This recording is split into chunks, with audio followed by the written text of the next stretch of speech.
C'est d'Algérie, c'est nous les pieds noirs, les hardis, qui attendons reconnaissance pour ce qu'on a fait pour la France.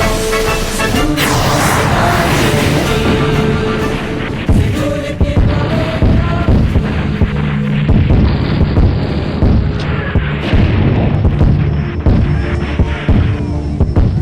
Le 14 juin 1830, les troupes françaises débarquent sur la plage de Sidi Ferruche, à 25 km d'Alger. Ce débarquement est mené tambour battant par le comte Louis de Bourmont, ministre de la guerre et commandant en chef de l'expédition en Afrique. La flotte bombarde les défenses de la ville, en particulier la citadelle de Fort-l'Empereur. À cette période, l'Algérie est sous la souveraineté turque du sultan d'Istanbul, sous le nom de Régence d'Alger, qui est le paradis des pirates. La ville est sous l'emprise des Turcs. C'est un marché d'esclaves, principalement blancs. Dans l'ancien temps, dans Alger, vivaient en harmonie beaucoup de peuples. Les Espagnols, il y avait les Français, il y avait les Allemands, il y avait un peu de tout. Les Turcs sont arrivés en Algérie en 1516.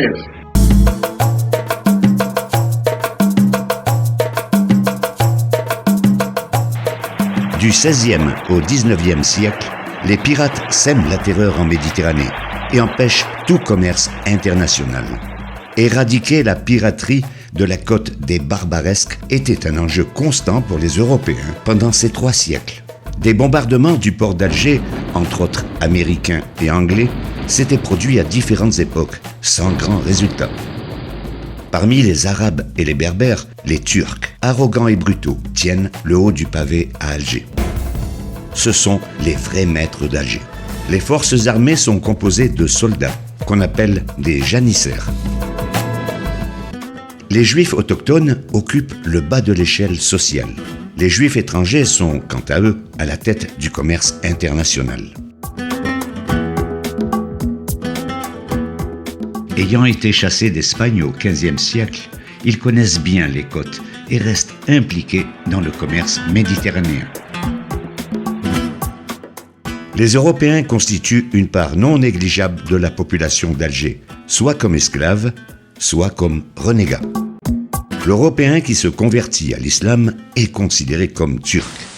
L'islam structure ce nid de pirates.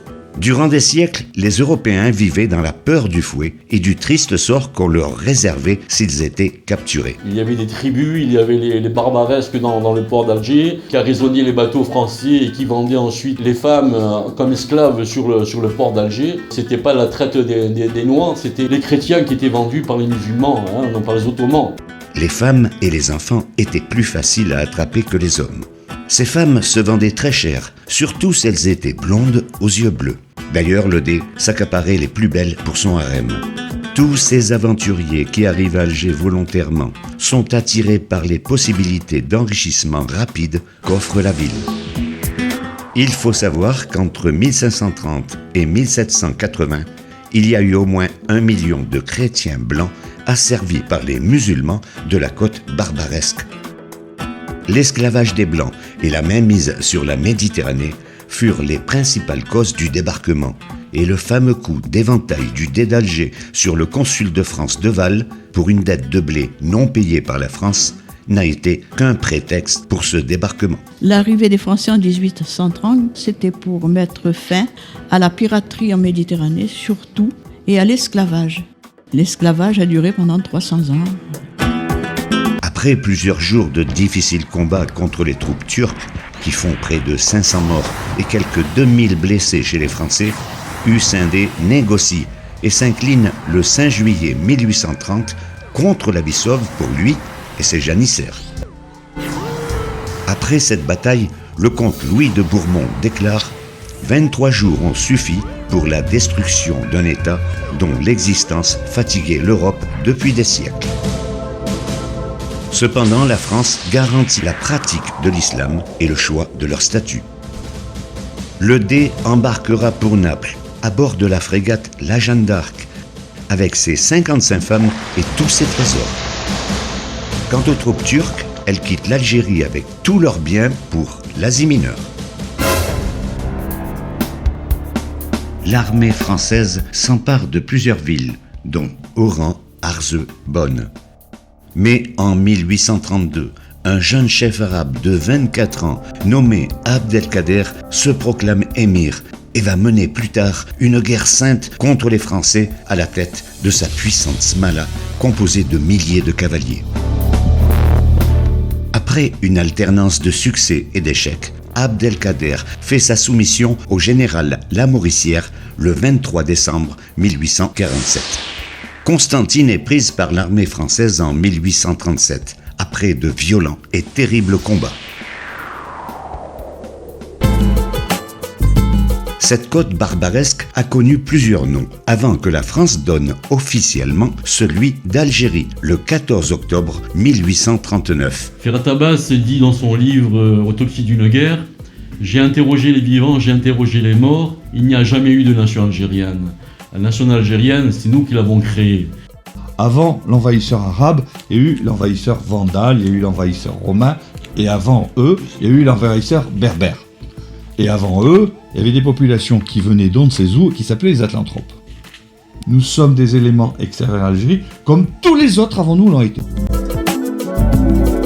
3 départements français sont créés: Oran, Alger et Constantine. Pendant que la pacification se poursuit, les militaires commencent à structurer le pays. Il y a tout à faire en Algérie. À partir de 1848, la France envoie en Algérie 12 000 ouvriers républicains organisés en 17 convois. Le premier convoi de colons, composé de 843 personnes, qui va fonder Saint-Cloud en Algérie, quitte Paris le 8 octobre à bord de 6 péniches. Pour convaincre ces premiers Français à émigrer en Afrique du Nord, on n'hésite pas à tenir de grands discours. Vous savez que la France africaine est devant vous. Vous allez fonder un peuple, une civilisation. Là sera la fortune par le travail, grâce à la France. Soyez enfin les pacifiques conquérants de cette terre d'où l'esclavage doit disparaître. La République veillera toujours sur vous. La présence de la France, ça, il faudra le dire à tous les tenants d'écoles ou de chaussons blancs qui sont contre la colonisation, mais qu'en fin de compte, la colonisation, avant toute chose, elle a certainement eu son lot d'injustice, mais la colonisation a vraiment apporté la paix qu'ils ne connaissaient pas.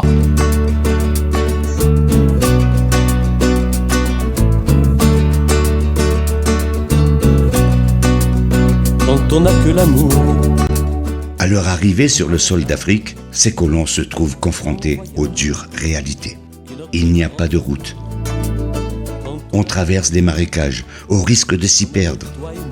Arrivés à destination, l'armée les entasse sous des tentes ou des baraques en bois, parfois à même la terre. Le paludisme, le choléra ou le typhus s'abat sur eux, ce qui entraîne de véritables hécatombes. Par exemple, dans le Constantinois, 2 colons sur 3 succombent avant même d'avoir touché la pioche ou la charrue. Une famille arrive dans le shérif, on lui donne une concession. Elle arrive avec 5 enfants parce qu'ils crèvent de faim. Au bout de 3 ans, les 5 enfants sont morts du paludisme. Un de leurs descendants a été le parrain de ma 2e fille. Est-ce que La vie de 5 enfants, c'est bien payé pour 100 hectares. Pour 100 hectares de terre qu'il a fallu faire vivre, à qui il a fallu donner de la vitalité, de la réalité agricole. Est-ce que c'est pas payé assez cher? Il y avait des gens qui venaient de Pologne, de Russie, les Alsaciens lorrains, les Italiens, les Maltais, les Espagnols dont je suis originaire. C'était ça l'Algérie.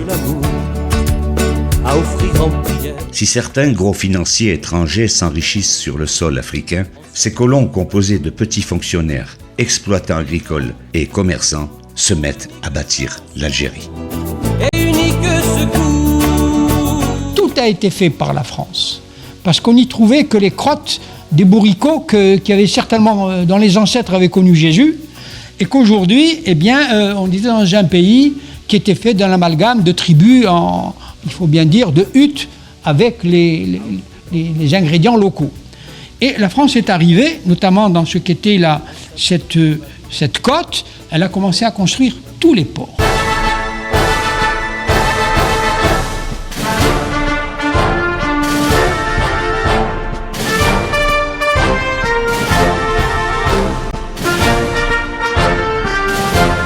Elle y a immédiatement apporté l'œuvre humanitaire et civilisatrice avec un embryon d'école qui a été difficile pour tout le monde, parce qu'en fin de compte, quand elle y a transporté des colons, je rappelle que les colons, ce n'était pas seulement des Français, c'était toute la misère européenne de la Méditerranée qui s'est transportée en Algérie, qui a apporté le meilleur d'elle-même, c'est-à-dire d'abord son travail. Beaucoup de petits villages du bas de l'Espagne se sont complètement vidés pour arriver en Oranie. Or, c'était des pêcheurs, c'était des pauvres gens, ils n'arrivaient pas les poches pleines. Contrairement à certains autres pays qui ont massacré la population pour prendre possession de leurs terres, la France, elle, a soigné, grâce à ses médecins, ses habitants du Maghreb. Entre autres, ces colons ont asséché les marécages, en particulier ceux de la Mitidja, au prix de nombreux morts, pour en faire la plaine la plus fertile d'Algérie, qui produira fruits et légumes. Elle a su aussi respecter la langue arabe et la religion, ce que n'ont pas fait les Arabes, forçant les Kabyles chrétiens à s'islamiser. Si on les appelle Kabyles, c'est tout simplement parce que les Arabes, au cours de leur conquête, alignaient les hommes des villages qui étaient occupés, file indienne, un tréteau de boucher et le sabre. Et ils leur disaient « Tqbel », qui veut dire « tu acceptes ». Tu acceptes quoi? La religion musulmane. Alors, le pauvre diable qui disait « Man-Qbel », je n'accepte pas, on lui coupait la tête et c'était réglé. Donc celui qui venait derrière, il disait « Nqbel, Nqbel, Nqbel », et c'est devenu les Kabyles. Tqbel, les Kabyles. En 1848, la France proclame l'Algérie partie intégrante du territoire français. Mais beaucoup de régions restent encore en rébellion, dont la Kabylie et le Sahara. Et ce n'est qu'au début du XXe siècle que la totalité du territoire algérien actuel est conquis. Mais l'histoire ne s'arrête pas là.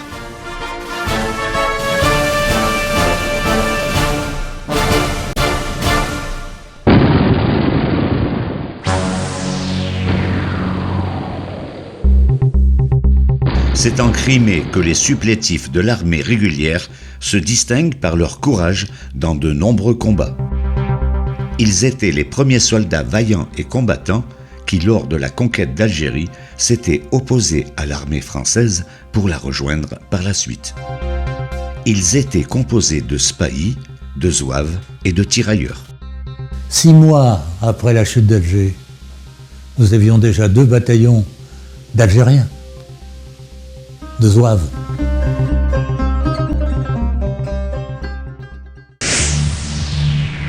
« 1914, la guerre éclate et durant celle-ci, les indigènes et les Européens d'Afrique du Nord, représentant 25 divisions, sont engagés dans les offensives les plus dures et les plus meurtrières et se battent vaillamment sur tous les champs de bataille. Des garçons d'origine étrangère, d'Algérie, qui étaient nés de parents étrangers et qui, pendant la guerre, pouvaient se soustraire à la guerre en allant renier la France dans les bureaux de leur consulat, la grande majorité sont restés français. Mon père a choisi la France en 1916. Il est né français, d'un père espagnol, mais quand on lui a demandé de choisir en pleine guerre, il avait 18 ans, il a choisi la France. Le monde entier a été profondément indigné par l'agression ignoble commise par les Anglais sur Dakar. Cette agression, dirigée par l'ex-général de Gaulle, traître à la patrie, a échoué grâce à la résistance héroïque des troupes françaises. Après cet acte révoltant, nous recevons enfin le reportage filmé des combats qui ont été livrés à Mels-Er-Kébir, près d'Oran. Branle-bas de combat, les ordres se succèdent. Le vice-amiral Jean Soult, commandant l'escadre française, a évidemment rejeté les revendications. De Gaulle, il a été le complice de Churchill dans l'assassinat de 1300 marins français et la destruction de notre flotte, qui n'avait jamais été battue. Ce sont nos alliés qui ont écrasé donc cette flotte. Voilà les victimes de l'agression la plus répugnante et la plus ignoble qui ait jamais été commise. Dès 1942, seule l'armée d'Afrique se bat aux côtés des Alliés contre les Allemands en Tunisie, puis se distingue durant la campagne d'Italie, particulièrement lors des combats meurtriers autour de Monte Cassino, qui contribuent au repli des troupes allemandes au prix de lourdes pertes. L'armée d'Afrique délivre Rome et la Corse. Le 15 août 1944, elle débarque sur les côtes de Provence. Elle participe à la libération de Toulon. Marseille, elle passera par Dijon, Belfort, où elle livre les plus dures batailles. Elle libère un tiers du territoire métropolitain jusqu'au Rhin, poursuivant ensuite jusqu'au Danube. Cette armée d'Afrique est forte de 400 000 hommes, dont 233 000 indigènes africains et de 175 000 Européens originaires d'Afrique du Nord. Les Français d'Algérie, qu'on appellera plus tard Pieds Noirs, ont composé cette armée d'Afrique à hauteur de 16,5% de la population européenne et les indigènes à hauteur de 1,6% de la population musulmane. Pour mémoire, aux plus sombres heures de l'histoire de France, la population métropolitaine n'a été mobilisée qu'à hauteur de 11%.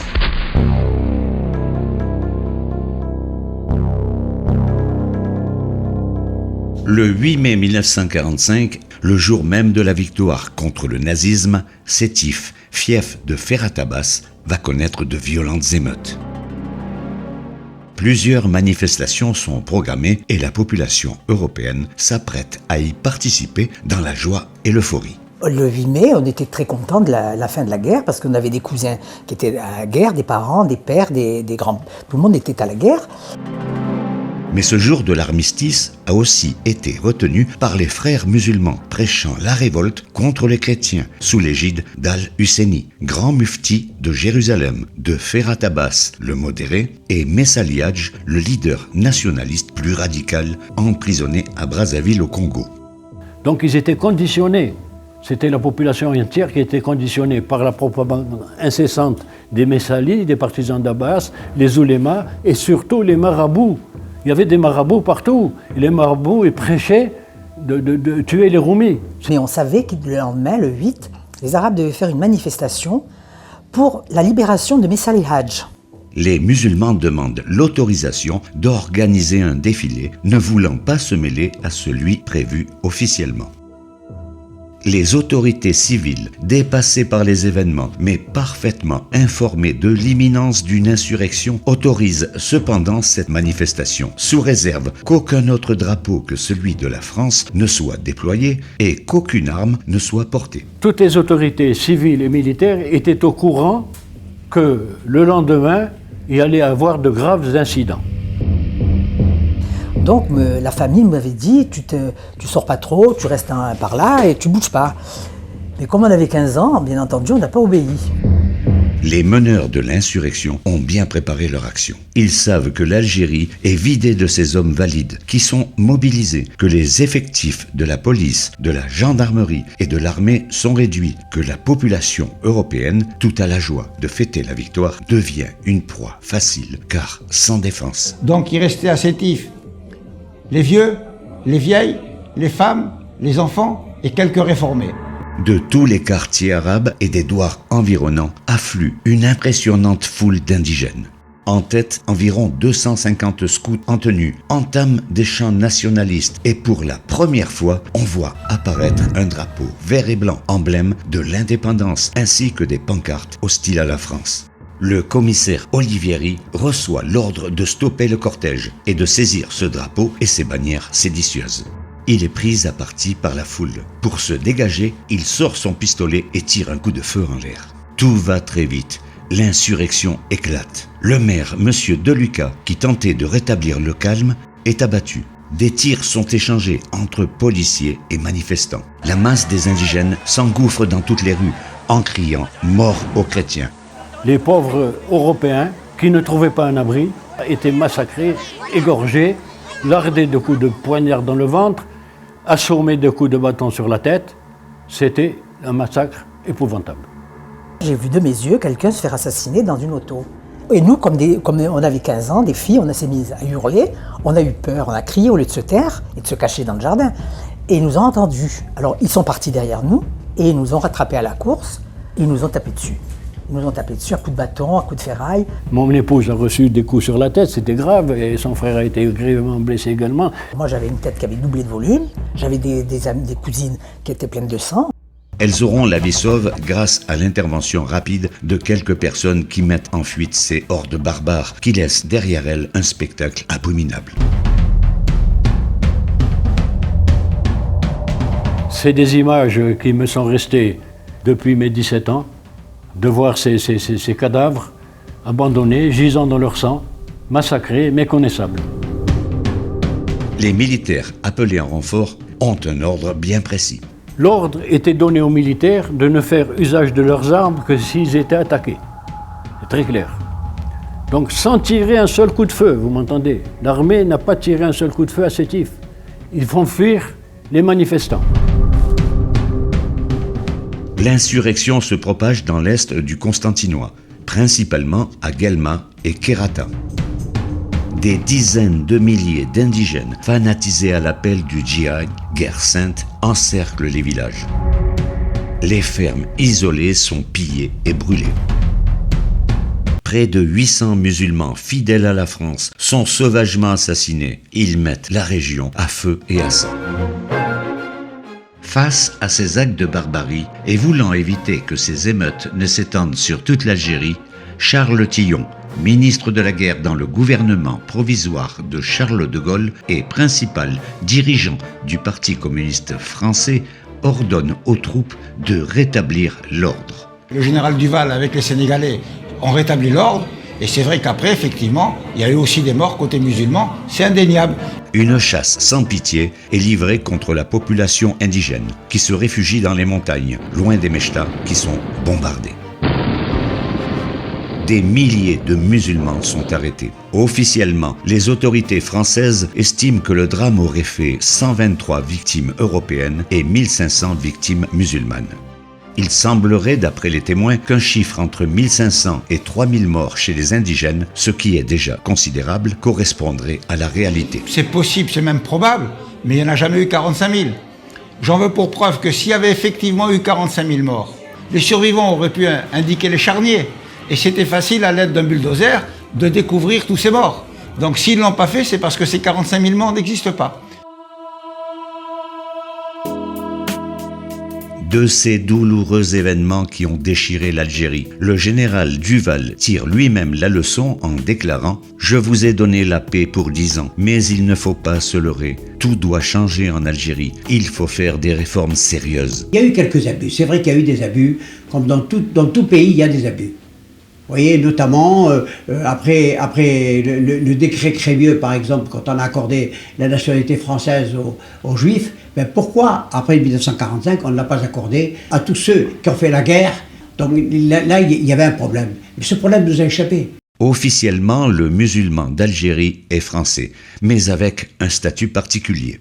Le premier collège leur permet de voter à la condition de renoncer à leur statut indigène dicté par le Coran. La citoyenneté française impliquait d'adopter les règles civiles du Code français. Il ne permettait pas la polygamie, il ne permettait pas l'indivision, mais surtout l'autorité sur ce qu'était le reste de la famille. C'était des causes que les marabouts ne manquaient pas pour dire « vous devez rester sous la loi de Dieu ». Et entre parenthèses, vous garderez vos femmes et vos biens. Le second collège, qui concerne la plupart des musulmans attachés à leur religion et à leur statut personnel, ne leur permet pas de voter. Il y avait là des portes qui étaient ouvertes et que les musulmans ont fermées. C'était déjà l'islam intégriste qui se dessinait. Il fallait faire les réformes tout de suite après le 8 mai 45. Alors après le 8 mai 45, qu'est-ce qu'a fait la France? La France, elle a dépensé des milliards en Algérie, elle a construit des écoles, elle a construit des bâtiments, des hôpitaux à tour de bras et tout ça. Mais non, ça n'a pas influencé. C'est sous ce contexte très particulier que l'Algérie reprend ses habits de lumière sous son divin soleil. Là-bas est une basilique abandonnée de ses croyants. Son nom est Notre-Dame d'Afrique. Même loin nous l'aimons autant. Autant de la belle Algérie. Sous le soleil, les processions, les âmes fières, les cœurs ravis, d'aller vers Dieu, nous la chantions.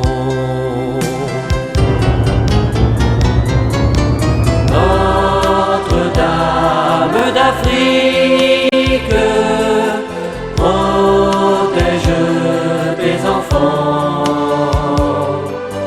Les actions maléfiques, mon pays, nos parents. J'ai perdu ma mère lorsque j'avais pas encore 3 ans, ma soeur n'avait pas 2 ans, et nous avons été élevés par une femme arabe, Zora, Moumerdassi, c'était son nom, qui avait 2 garçons. Et je crois que tout ce que je suis aujourd'hui, je le dois à cette mère. Moi, je reverrai toujours le violet de Montgevaldis, cette baie d'Arzeux que j'aimais, ces plages qui s'appelaient les Sablettes, la Salamandre, où j'habitais Moussaganem, ce pays que j'aimais, c'est tout. Tu es près de nous maintenant, ton regard ira vers là-haut. Je rêve à l'Algérie. Je rêve, vous savez à quoi? Je rêve à mon cimetière. Je rêve au ciel bleu. Je suis dans un port où au mois de mai à cette époque-là, nous allions pêcher les cigales. Ces parties de plaisir fou qu'on avait à camper au bord de la mer, les petits pliants pour les pêcheurs, le parasol pour mémé qui avait peur des coups de soleil. Elle nous faisait manger de l'ail pour que les moustiques ne nous piquent pas. Tout le monde jouait à la belote en trichant, on avait des fous rires pas possibles. Oui, je me souviens de ces moments très heureux, très heureux. Allant de tous les coins de France. En Algérie, j'étais très pauvre. Pas pauvre, très pauvre. Mais malgré cette pauvreté, j'adorais mon pays. Donc on avait des choses très simples, très modestes. On avait des chambres à air de camions. On avait accroché une toile sur le fond et ça nous servait de bateau. Voilà. Donc on naviguait comme ça. Nous, on restait toute la journée là, on plongeait et on pêchait les oursins, on ramassait des moules. Et les garçons, eux, faisaient de la pêche sous-marine avec les rascasses, les mérous. J'ai grandi au milieu de la musique de la Légion et pour nous, la Légion, c'était quelque chose d'extraordinaire. Parce que c'était un milieu d'intégration comme il n'y a jamais eu. Il y avait à la Légion des gens qui avaient un passé, comme on dit, un passé, et plus d'avenir. Et quand ils allaient à la Légion, ils n'avaient plus de passé et on leur donnait un avenir.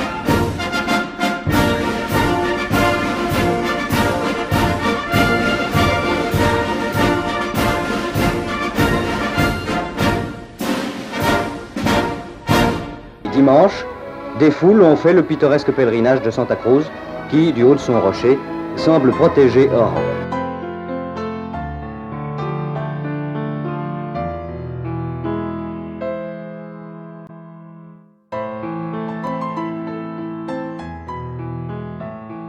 C'est vrai que nous avons eu une enfance extraordinairement près de la nature.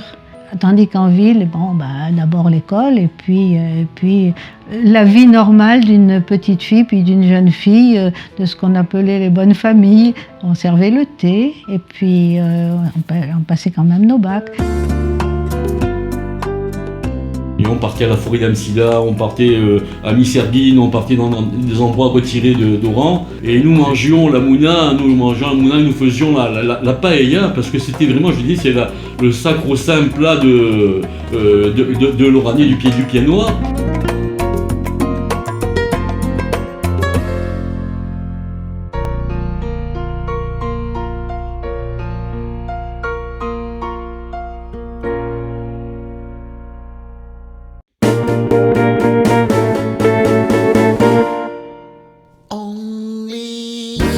Beaucoup de balles dans les villages, petites villes comme Soukaras d'ailleurs, et c'était nos premiers débuts vis-à-vis des jeunes filles, des contacts. D'ailleurs, on voulait danser, pas tellement danser, on n'aimait pas tellement la danse. Par contre, on aimait bien avoir une poitrine contre poitrine. Voilà, c'était tout simple, idiot, mais bien quand même. Il y avait la grand-mère, les oncles, le père, la maman, mais ça ne m'empêchait pas de sortir. Bien sûr, on ne pouvait rien faire. Hein. On inventait des scènes d'amour qui n'existaient pas. Ma mère et mon père me disaient toujours, attention, dans la ville, de ne pas me déshonorer.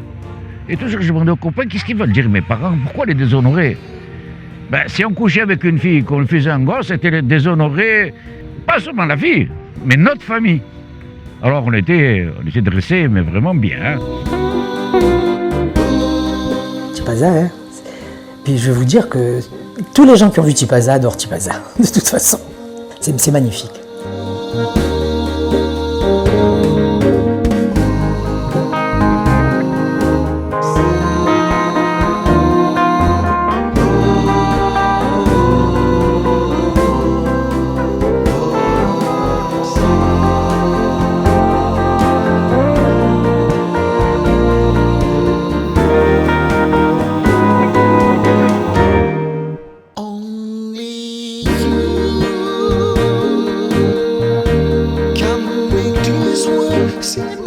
Oui, c'était un beau pays, l'Algérie. Il y avait de tout. Moi, je me rappelle, on rentrait dans des orangeries quand on voulait manger des oranges ou des grosses pastèques qui nous rafraîchissaient. La France a quand même laissé une très grosse empreinte. La mise en valeur des terres, la mise en valeur des mines, les chemins de fer, les voies de communication, les routes, les barrages. Nous n'avions pas de mariage mixte. Nous avions énormément de communication avec les musulmans. On s'est trouvés sur les mêmes bancs d'école pendant des années. Nous n'avons pas eu le temps, je crois, au bout de 130 ans, de nous fonder vraiment, de nous fondre les uns dans les autres. C'était trop court, ces 130 ans.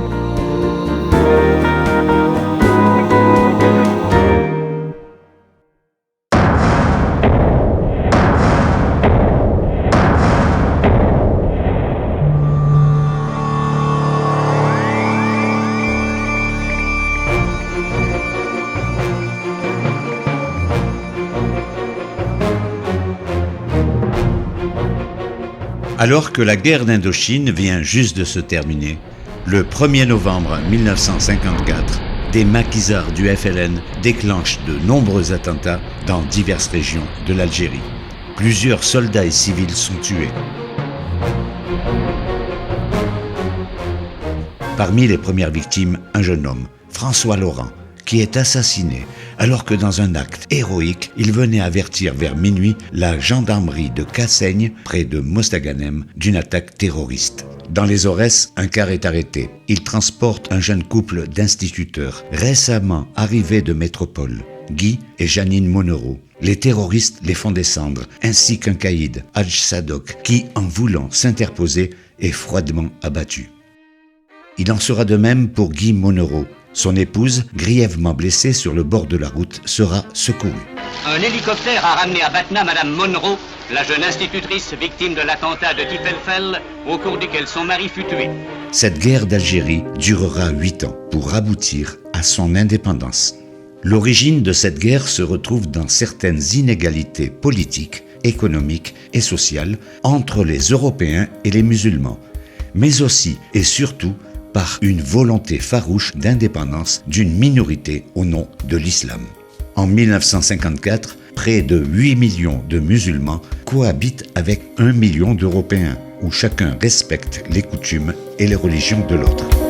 Les dissidents extrémistes du MNA, mouvement nationaliste algérien de Messali Hadj, créeront au Caire en octobre 1954, avec notamment Ben Bella, le FLN, Front de Libération Nationale, qui proclame une volonté de lutter pour une indépendance totale. Il engage alors une action de guérilla sur tout le territoire contre la présence française et use de méthodes terroristes d'une extrême violence.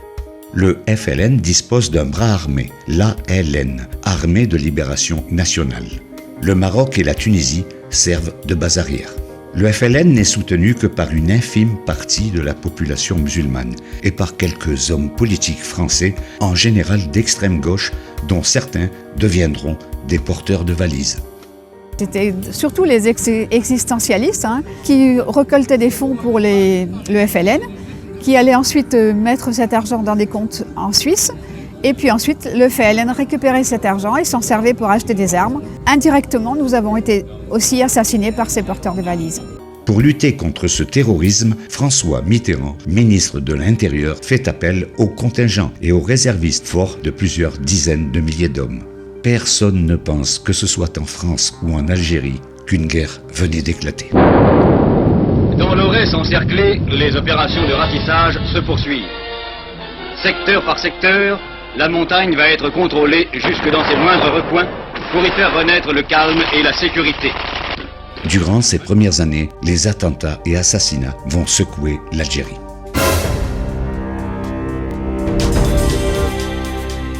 Le FLN brûle les écoles, les fermes, sans détacher le bétail.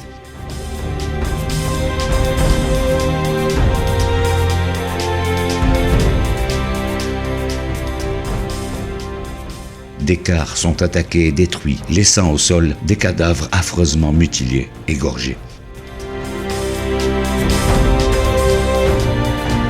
Nous menions une guerre, on ne peut pas dire toujours vraiment d'une propreté exemplaire, mais nos adversaires, eux, menaient une guerre vraiment d'une manière abominable.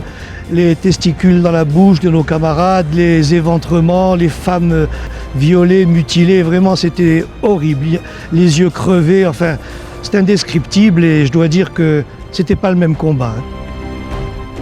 Il faut plonger jusqu'au fond de l'horreur. Jeter un regard sur ces restes effroyables qu'on n'ose pas découvrir tout à fait. Sur ces chairs arrachées à coups de serpe ou à coups de rasoir. Sur ces cadavres dépecés comme de la viande de boucherie. L'horreur, ici, arrête les mots dans la gorge. C'était des gens qui ne respectaient rien. Ils ont égorgé des femmes, des enfants. Ils ont éventré des femmes enceintes. Ça, moi, je l'ai vu à l'âge de 7 ans. Mon épouse a eu ses 2 frères, Paul et Henri Couturier, 14 ans et 18 ans, enlevés, gardés pendant 2 mois dans les djebels par le Felaga. On les a trouvés attachés après un arbre avec du fil de fer, le ventre ouvert, les tripes pendant aux pieds, égorgés et émasculés. 14 ans et 18 ans, ils n'avaient jamais rien fait. Devant une telle barbarie, François Mitterrand n'hésite pas à clamer que l'Algérie, c'est la France, et il promet de tout mettre en œuvre pour arrêter les hors-la-loi.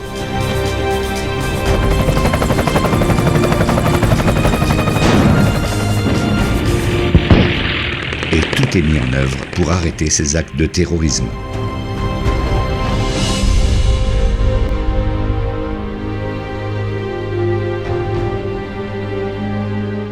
Après les Aurès, la Kabylie est passée au peigne fin.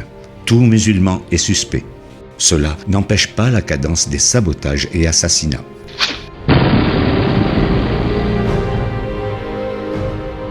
les soldats français récupèrent des milliers d'armes et de munitions dans des caches, mais aussi à bord de navires. Cette guerre qui n'a pas de nom dépasse les Aurès et la Kabylie pour s'étendre sur toute l'Algérie. En janvier 1955, Jacques Soustelle est nommé gouverneur général d'Algérie. Les effectifs de l'armée sont portés à 100 000 hommes. Le FLN évite les batailles rangées et s'en tient à des massacres de civils, essentiellement des musulmans favorables à la France. Le 20 août 1955, dans tout le Constantinois, des groupes d'émeutiers se soulèvent. À El Alia vivent paisiblement ensemble 130 Européens et 2000 musulmans. Alors que ces hommes travaillent à la mine de pyrite, vers midi, des felagas dirigés par Zigout Youssef envahissent le village. Les femmes préparent le repas, les enfants sont dans leur chambre à cause de la chaleur et les hommes vont rentrer de leur travail. Le moment est bien choisi. Ils opèrent avec un synchronisme remarquable et c'est un inqualifiable carnage. Ils pénètrent dans les maisons pour tuer. Ces familles sont pratiquement toutes exterminées. Les rebelles saccagent, dévalisent, violent femmes et fillettes avant de leur ouvrir le ventre vivantes devant les hommes qui seront ensuite assassinés.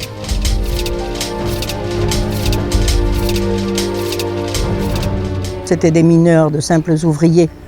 Ils ont été massacrés pas comme des animaux, pire que des animaux. Ces massacres effroyables résultent des nouvelles consignes du FLN qui a échoué dans sa tentative de mobiliser massivement les Français musulmans d'Algérie contre la France. Il vise aussi les nationalistes modérés type Ferhat Abbas, dont le neveu sera égorgé à Constantine pour l'exemple. Ferhat Abbas a compris qu'il n'est plus possible d'envisager un processus normal d'indépendance et rejoint le Caire. Le gouverneur général, Jacques Soustelle, venu en Algérie pour trouver une solution politique, assiste à l'enterrement des victimes et décide qu'on ne peut plus discuter avec ces gens-là. En février 1956, Jacques Soustelle est remplacé par Robert Lacoste, qui affirme qu'à la cruauté, la France répliquera par la force. Mais le 18 mai, l'Algérie sera encore bouleversée par l'embuscade tendue par le FLN dans les gorges de Palestro, où 19 jeunes appelés, arrivés seulement depuis une semaine, sont affreusement massacrés et mutilés.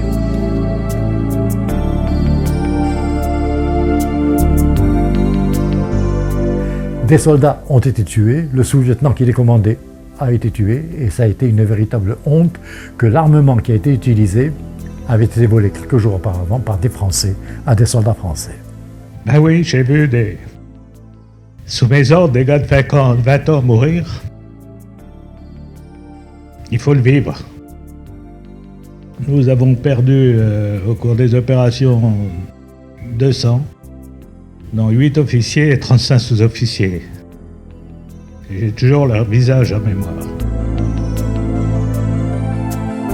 Alger connaît à son tour en octobre 1956 les attentats à la bombe, les principales victimes des enfants.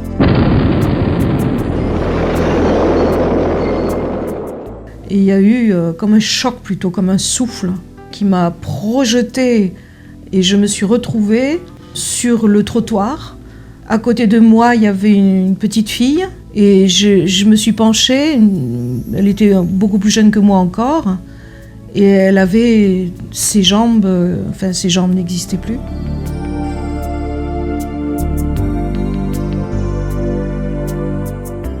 J'étais très lucide à l'époque, en plus j'étais une gamine, j'avais à peine 10 ans, et pourtant je me rendais compte, tiens, c'est une bombe qui vient d'exploser, alors c'est un attentat dont les adultes parlent en ce moment. Pour moi c'était tellement abstrait, tout d'un coup, ça m'atteignait moi, j'étais au centre de l'événement, mais c'était complètement surréaliste, je me sentais déconnectée de la réalité.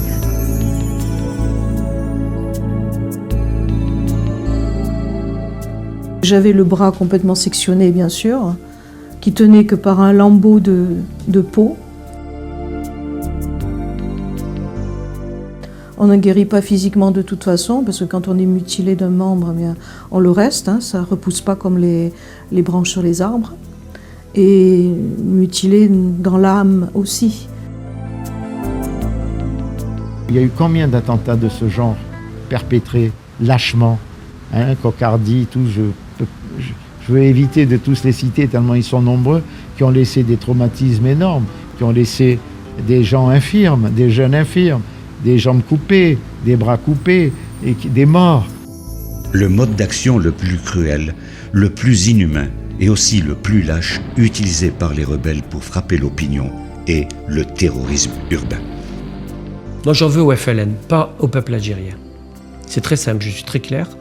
Moi j'en veux aux gens qui ont tué, assassiné, qui ont mis des bombes. Ça c'est des saloperies, pour moi ce sont des gens, c'est pas des hommes pour moi, ou des femmes, parce qu'il y a des femmes. Dans la nuit du 28 au 29 août 1957, à Melouza, un petit village de familles musulmanes, le FLN perpètre un massacre qui demeure dans l'histoire, tant il est révélateur de ce qu'est la guerre d'Algérie. Il y avait des villages entiers, des zones entières qui étaient aux mains du MNA et endoctrinés. Ces gens ont effectivement commencé par éliminer toute opposition à leur doctrine des FLNistes et au prix du sacrifice de tous ces innocents qui ne partageaient pas leur cause. C'est le terrorisme. À Melouza, 315 musulmans sont assassinés à la hache, à la pioche et au couteau. À Alger, les attentats sèment toujours la terreur. J'aurais dû mourir, moi, en Algérie, lors de la bombe du casino de la Corniche. Je devais y aller avec un ami. Il s'appelait Yves Garino. Et au dernier moment, il était malade, on n'y est pas allé. Nous devions nous trouver à côté de l'orchestre. Et la bombe était sous l'estrade.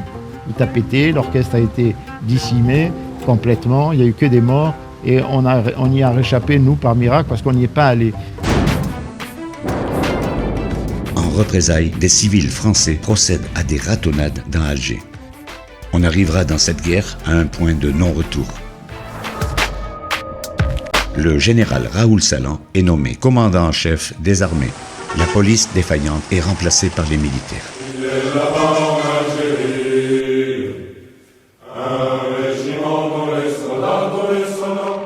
La 10e division de parachutistes du général Massu est chargée du maintien de l'ordre à Alger. De multiples contrôles destinés à filtrer les suspects sont opérés dans les différents quartiers et dans la banlieue. Les trolleybus d'Alger sont soigneusement passés au crible. Plus de 5000 hommes, appuyés par de solides réserves, veillent ainsi à la sécurité des Algérois. C'est le début de la bataille d'Alger. De nombreux dirigeants du FLN sont faits prisonniers. Devant la recrudescence d'attentats à la bombe contre des civils et des militaires, on procède à des interrogatoires musclés, notamment la GIGN, pour arracher des renseignements et éviter d'autres victimes.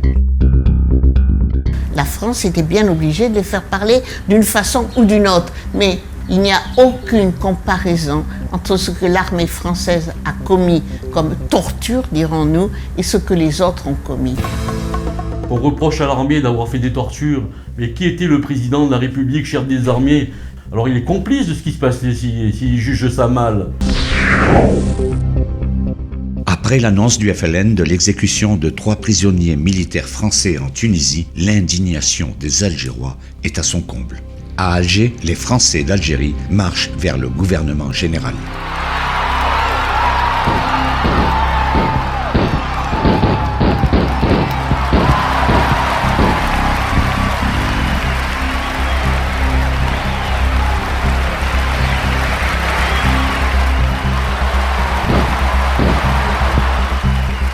En quelques heures, ils prennent le gouvernement général.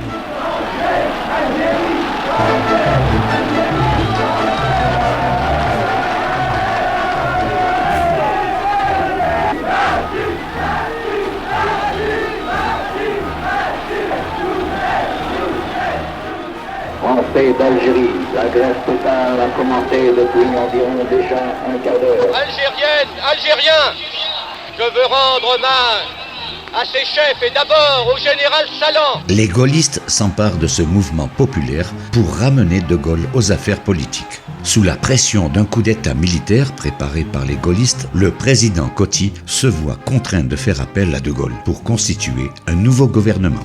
De Gaulle obtient les pleins pouvoirs pour 6 mois et se déclare prêt à assumer les pouvoirs de la République. À Alger, un comité de salut public est créé sous la présidence du général Massu et l'on commence à crier le nom de Gaulle.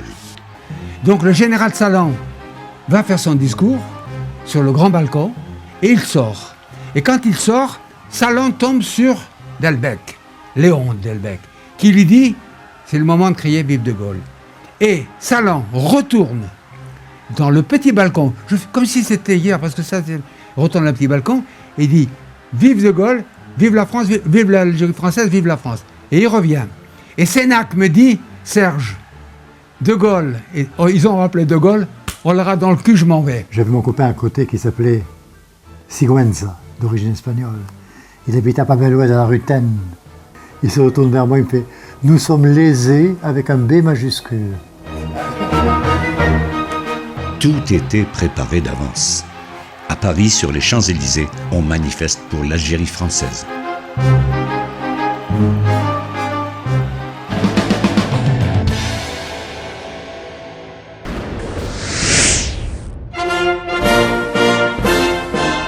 Le 4 juin 1958, De Gaulle se rend à Alger. Il plonge dans l'euphorie de toute cette foule venue l'acclamer, où les musulmans sont aussi nombreux que les Européens. C'était fantastique. Il y avait une liesse peu commune. De voir cette amitié, ces liens qui se nouaient entre ces Algériens et nous. Je revois la ville en fête et en délire, suffocant sous le soleil et sous la joie.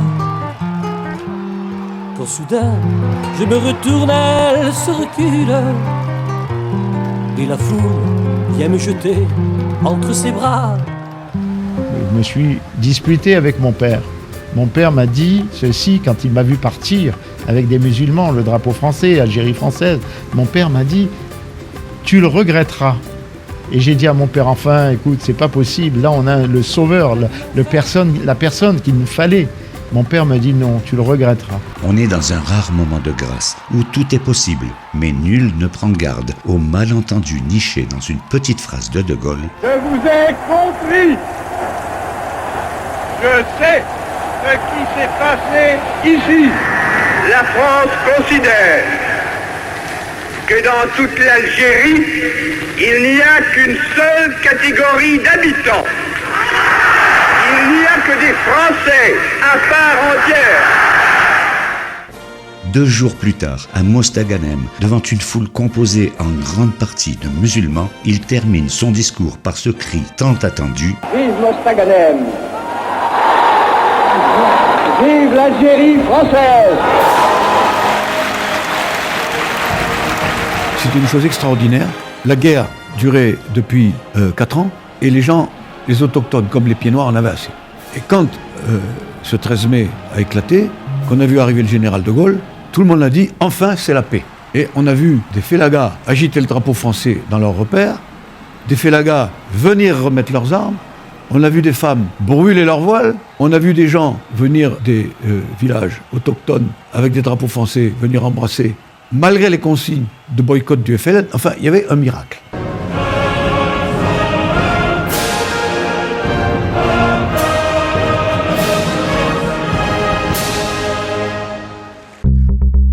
Grâce à cet incroyable élan fraternel du Forum d'Alger, après 12 années de traversée du désert, De Gaulle reprend le pouvoir.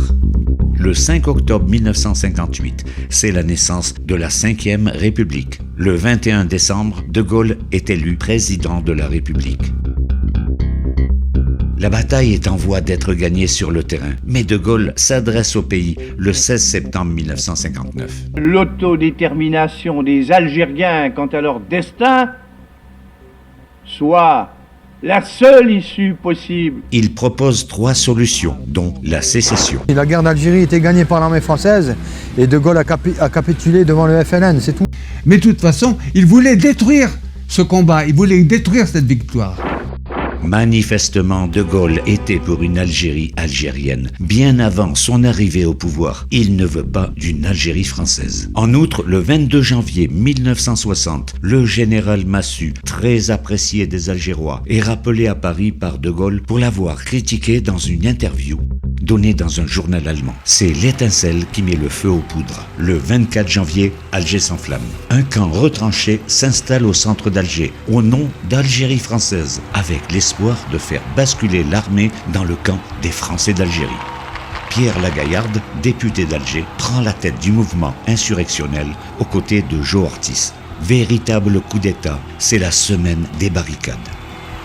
Les Français s'insurgent contre la politique d'abandon de De Gaulle. De Gaulle demande alors aux gendarmes mobiles d'intervenir avec la plus grande fermeté.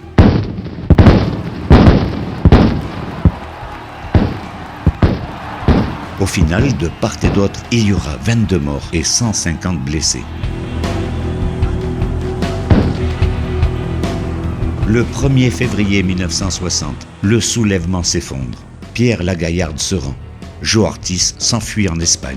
Au procès des barricades, le témoignage du capitaine de la Bourdonnais, confirmé par le colonel Godard, dévoilera le tir des gardes mobiles dans le dos de leurs camarades et provoquera l'acquittement de tous les accusés présents au procès. Les officiers du premier rep nous ont présenté les armes en sortant. Quand on avait posé la question à deux ouvriers, est-ce que nous sommes des insurgés ou des patriotes, ils nous avaient dit vous êtes des patriotes. Le 10 juin 1960 au soir, les chefs rebelles du FLN, Si Salah, Si Mohamed et Lakhdar se rendent à l'Élysée pour proposer la paix des braves chère à De Gaulle. Si Salah, avec les autres chefs en Algérie, avait décidé carrément de se séparer, de faire la scission et de négocier une paix en Algérie qui consistait à garder, bien sûr, tous ses habitants, y compris les harkis, en place et de faire la paix. Si Salah a été reçu par le général De Gaulle en personne à l'Élysée, en juin 60. On ne sait pas trop ce qui s'est dit avec le général De Gaulle, mais toujours est-il que 2 jours après cette entrevue, le général De Gaulle a fait une offre publique de paix au GPRA. C'est-à-dire qu'il a trahi. À la fin de l'entretien, impassible, De Gaulle refuse de leur serrer la main. Si Salah, en s'adressant à De Gaulle, avait signé son arrêt de mort. Nous avons tué les meilleurs du FLN. Et je pense en particulier au colonel Si Mohamed. Il participait à cette opération, on dit neutralisé. Il avait été reçu à l'Élysée avec d'autres personnes et il voulait établir une paix des braves. Et De Gaulle ne l'a pas accepté. De nombreux officiers français en voudront à De Gaulle de n'avoir pas su utiliser cette exceptionnelle occasion de paix, car jamais la France n'était passée aussi près de la victoire. Le général De Gaulle, d'ailleurs je le dis dans mon livre, je ne l'attaque jamais. Je dis simplement ce qu'il a fait. La fin du fin, c'est qu'il avait l'occasion de faire la paix avec des gens qui nous étaient favorables et qu'il a donné l'Algérie à nos pires ennemis. La guerre d'Algérie aurait pu se terminer en 1960, dans des conditions plus acceptables. De Gaulle entreprend alors des négociations avec le GPRA. Alger est sous haute surveillance. Et le 4 novembre 1960, De Gaulle s'exprime à nouveau à la télévision française. L'Algérie sera donc algérienne. Ce sont les Algériens qui auront à régler leurs propres affaires. Mais on est aux ordres de qui ? Aux ordres d'un homme qui disait « Allez-y, il faut gagner cette guerre et vous êtes en train de la gagner, et jamais le drapeau vert du FLN ne flottera sur Alger. » Je l'ai entendu. Lui et Mesmer et bien d'autres, si on avait été un pays normal, on les aurait fait passer en haute cour martiale, parce que nous étions victorieux sur le terrain. Le voyage de Gaulle du 9 au 13 décembre provoque des émeutes meurtrières à Alger, Oran et Bonn. Aux manifestants européens opposés à l'indépendance projetée, le pouvoir, par le biais des sections administratives urbaines, mobilise des musulmans des Casbahs pour descendre dans la rue crier « Vive De Gaulle ». Il en résulte de nombreux morts et blessés, qui aggravent la faille entre les communautés. De Gaulle aura fermé la porte pour l'Algérie française. Le 8 janvier 1961, le peuple français se prononce par référendum à 75% pour le droit à l'autodétermination de l'Algérie. De Gaulle a parlé, les Français l'ont écouté. Lâchés par De Gaulle et les métropolitains, les Français d'Algérie sont anéantis, mais ils placent encore leurs derniers espoirs parmi de grands généraux favorables à leur cause.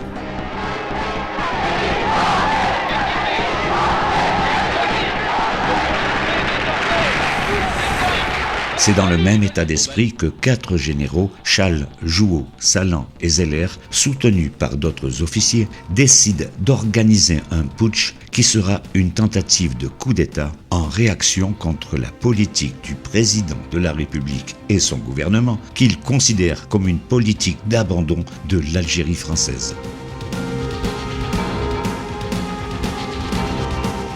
Avant le putsch, Sergent me voit et me dit « Serge, il y a 2 nouvelles, la bonne et la mauvaise. La bonne, c'est que le général Chasles marche, et la mauvaise, eh bien, il me dit « Le général Chasles ne veut pas de civils. » Et je dis à Sergent « Mais comment peut-on faire une révolution, puisque c'est une révolution, un putsch, un coup d'État, c'est une révolution, sans civils ?» Il me dit « C'est un ordre strict du général Chasles, et en plus de ça, le général Chasles a aussi l'accord du commandant de Saint-Marc, comme quoi il ne marchera que si il n'y a pas de civils.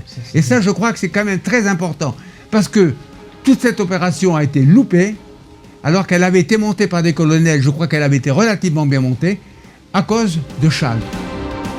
Le 22 avril, dans un élan désespéré, ces généraux se dressent contre De Gaulle et prennent le contrôle d'Alger.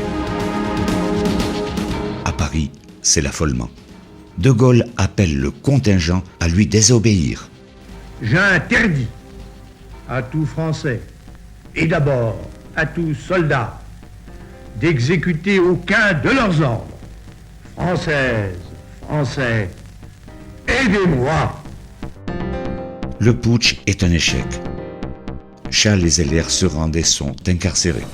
Une voiture qui entre sans ralentir. Le général Chasles s'est constitué prisonnier. Salan et Jouhaud plongent dans la clandestinité. De Gaulle prend les pleins pouvoirs en vertu de l'article 16 de la nouvelle Constitution.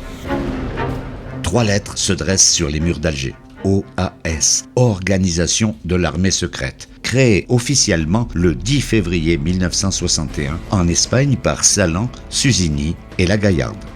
Se sentant abandonnée par la France, une grande partie de la population adhère à l'OAS, dirigée par le général Salan. Au tract distribué par le FLN, la valise ou le cercueil, l'OAS répondra « ni valise, ni cercueil, une patrie, un drapeau ». À Alger, le docteur Jean-Claude Pérez est chargé d'organiser l'OAS. En 61, j'ai 33 ans. On veut vivre et on veut se battre surtout.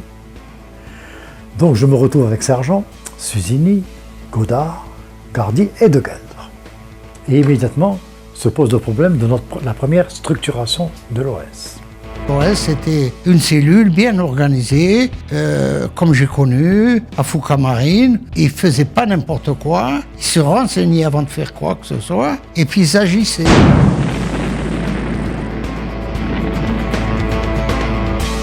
J'avais des ordres, et ceux que nous avons tués, c'était des gens du FLN. Des porteurs de valises. Je me suis considéré comme un résistant de l'Algérie française tout le temps, jamais comme un terroriste. Mon métier, c'est de ne pas tuer des hommes, c'est de les soigner. J'en avais cette conviction. Mais du jour où je tue des hommes et où je fais tuer des hommes, ce qui est beaucoup plus grave d'engager des hommes à en tuer d'autres, c'est pour quelque chose. Et je ne veux pas qu'on me le fasse faire pour rien. Je veux le faire pour sauver cette terre, cette putain de terre. L'OAS a besoin d'argent. Et son financement est plutôt particulier. J'ai organisé personnellement le premier hold-up de l'OAS. Mais ça se faisait toujours avec l'accord des banquiers. 8 fois sur 10. L'OAS devient le terrorisme du désespoir par ses attentats et assassinats de plus en plus violents et de moins en moins sélectifs, ce qui lui donne une mauvaise image. Si vous voulez, il y a une mauvaise image de l'OAS. Pourquoi ? Parce qu'il y a des gens qui n'appartenaient pas à l'OAS, qui ont fait des actes qui étaient défendus par l'OAS. Vous avez des gens qui s'intitulaient OAS et qui faisaient des ramassages de fonds, qui faisaient des hold-up. Mais il faut savoir que le général Salan avait interdit les plastiquages. Il faut savoir que Jean-Jacques Suzini avait décrété que tout Européen en train de faire une ratonnade était fusillé sur place. Une guérilla urbaine est engagée entre l'OAS et le FLN, qui est appuyée par les forces gaullistes de l'armée française en Algérie et en métropole. Assassinats et plastiquages ne se comptent plus à Alger. Le 8 septembre 1961, De Gaulle échappe à un attentat de l'OAS à Pont-sur-Seine. Cette fois-ci, l'État français est bien décidé à neutraliser les partisans de l'Algérie française. Michel Debré, qui était partisan de cette Algérie française, suit maintenant la politique d'abandon de De Gaulle. Le gouvernement décide d'envoyer, en plus des gendarmes mobiles et des CRS déjà sur le terrain, des brigades spéciales anti-OAS, les barbouzes. Ces barbouzes sont composées de policiers marginaux et de repris de justice. Ils ont pour mission de faire du contre-terrorisme, des plastiquages, prendre des renseignements et réaliser des interrogatoires au cours desquels la torture est utilisée. J'ai été torturé par des barbouzes à la caserne des Tagarins. J'ai été sévèrement, très sévèrement interrogé, coup de pied dans les blessures, etc. Les membres de l'OAS, rejetés par les métropolitains, sont pourchassés sans répit par les forces gaullistes. Le 17 octobre de cette même année, une manifestation pacifique du FLN qui était interdite a lieu dans la capitale. Des dizaines de milliers d'Algériens défilent contre ce couvre-feu instauré suite aux nombreux assassinats par le FLN de policiers, de civils français et de musulmans. La répression est brutale. On compte plusieurs morts et blessés et environ 10 000 arrestations. Début mars 1962, c'est l'ouverture des négociations officielles entre le FLN et la France qui aboutissent à la signature des fameux accords d'Évian. Il ne s'agit pas d'un traité entre deux États, mais d'un engagement unilatéral qui ne sera en fin de compte respecté que par la France. Les accords d'Évian, c'est le honteux, funeste accord d'Évian. On a été vendus.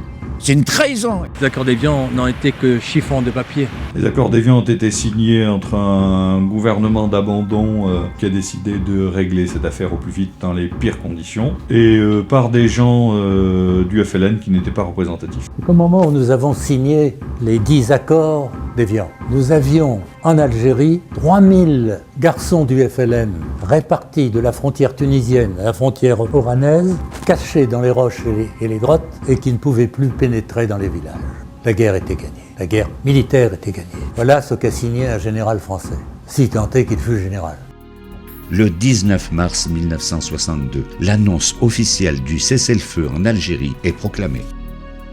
À Bab el-Oued, c'est la colère et une fusillade éclate entre militaires et civils. Il y avait un commando OAS qui voulait désarmer les militaires qui patrouillaient. Il y a eu un mouvement de panique dans un camion, un coup de feu, et puis donc on s'est mis à tirer. Il y a eu des soldats, des militaires tués.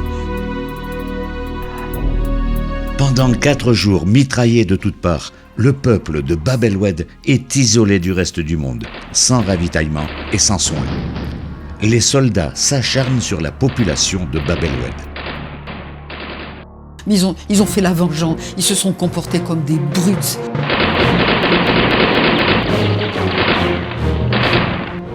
Les avions n'hésitent pas à tirer sur les immeubles, où se terrent femmes et enfants affolés. Bab el-Oued va vivre un véritable cauchemar. Le lendemain du siège de Bab el-Oued, on a frappé à ma porte et un oncle venait m'apprendre que mon beau-père avait été tué et que ma jeune belle-sœur de 15 ans avait pris une balle de fusil mitrailleur dans la hanche. L'appartement est entièrement coupé en deux par des rafales.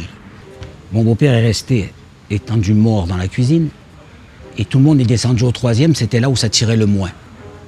2 ou 3 heures après, les gardes mobiles ont envahi l'immeuble. Mes beaux-parents avaient un voisin, un jeune de 26 ans. Le malheureux a ouvert la porte au 3e. Qu'est-ce qu'ils ont cru, les gardes mobiles, au moment où ils tournaient? En tout cas, ils ont tiré et ils l'ont coupé en deux et ils l'ont tué sur le palier. Mais en plus, ils ont volé la paye entre les draps, parce qu'à l'époque, les gardes mobiles, ils l'ont volé la paye. Ça se sait pas, ces choses-là. Mais ce qui me rend vindicatif, ce qui me rend fou, cet homme, le père de ma femme, qui a fait 5 ans et demi de guerre, de prisonnier, il a été tué par de la France. Ça pour moi, c'est la chose la plus injuste qui puisse exister. Les gardes mobiles nous ont tiré dessus. Nous avons eu 1, 2, 3, 4 blessés sur 5. J'étais le seul survivant. J'ai fait le mort pour essayer d'éviter qu'on me... Et à un moment donné, j'entends, écoutez bien, hein, j'entends le garde mobile qui dit « Mon lieutenant, ils sont blessés, qu'est-ce qu'on fait ?» Et je vous jure, le lieutenant a dit « Achevez-les, achevez-les ». Ça, je le jure sur la tête de mes 3 enfants. Alors que le 25 mars, le général Jouot est arrêté à Oran, le lendemain, dans la matinée, le colonel Vaudrey et son équipe distribuent un tract appelant la population à une manifestation pacifique pour délivrer Bab el-Oued.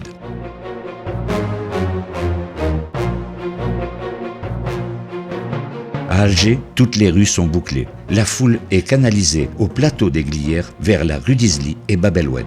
Une grande partie de la foule passe devant les tirailleurs. On a discuté, laissez-nous passer, vous voyez, on n'est pas armés, on n'est qu'une foule, et on est passé. Donc on a crié notre joie, l'armée avec nous, on était contents, et on a commencé à avancer. Le cordon de CRS s'est refermé derrière nous. Le lieutenant Houchen, sur ordre, referme le barrage. Manifestement, le jeune lieutenant on sentait qu'il ne faisait pas le poids. Il était trop jeune, trop nouveau. Des renforts de tirailleurs arrivent par la rue Chanzy et barrent la rue d'Isly, niveau rue Pasteur. Entre les 2 cordons militaires, quelques centaines de personnes sont prises dans la nasse. Dans ce corps à corps, la tension monte. Les tirailleurs sont extrêmement nerveux et menaçants. Le lieutenant Houchen avertit le sergent de se préparer à tirer. C'est un ordre. Brusquement, une rafale de FM retentit devant l'agent Savas.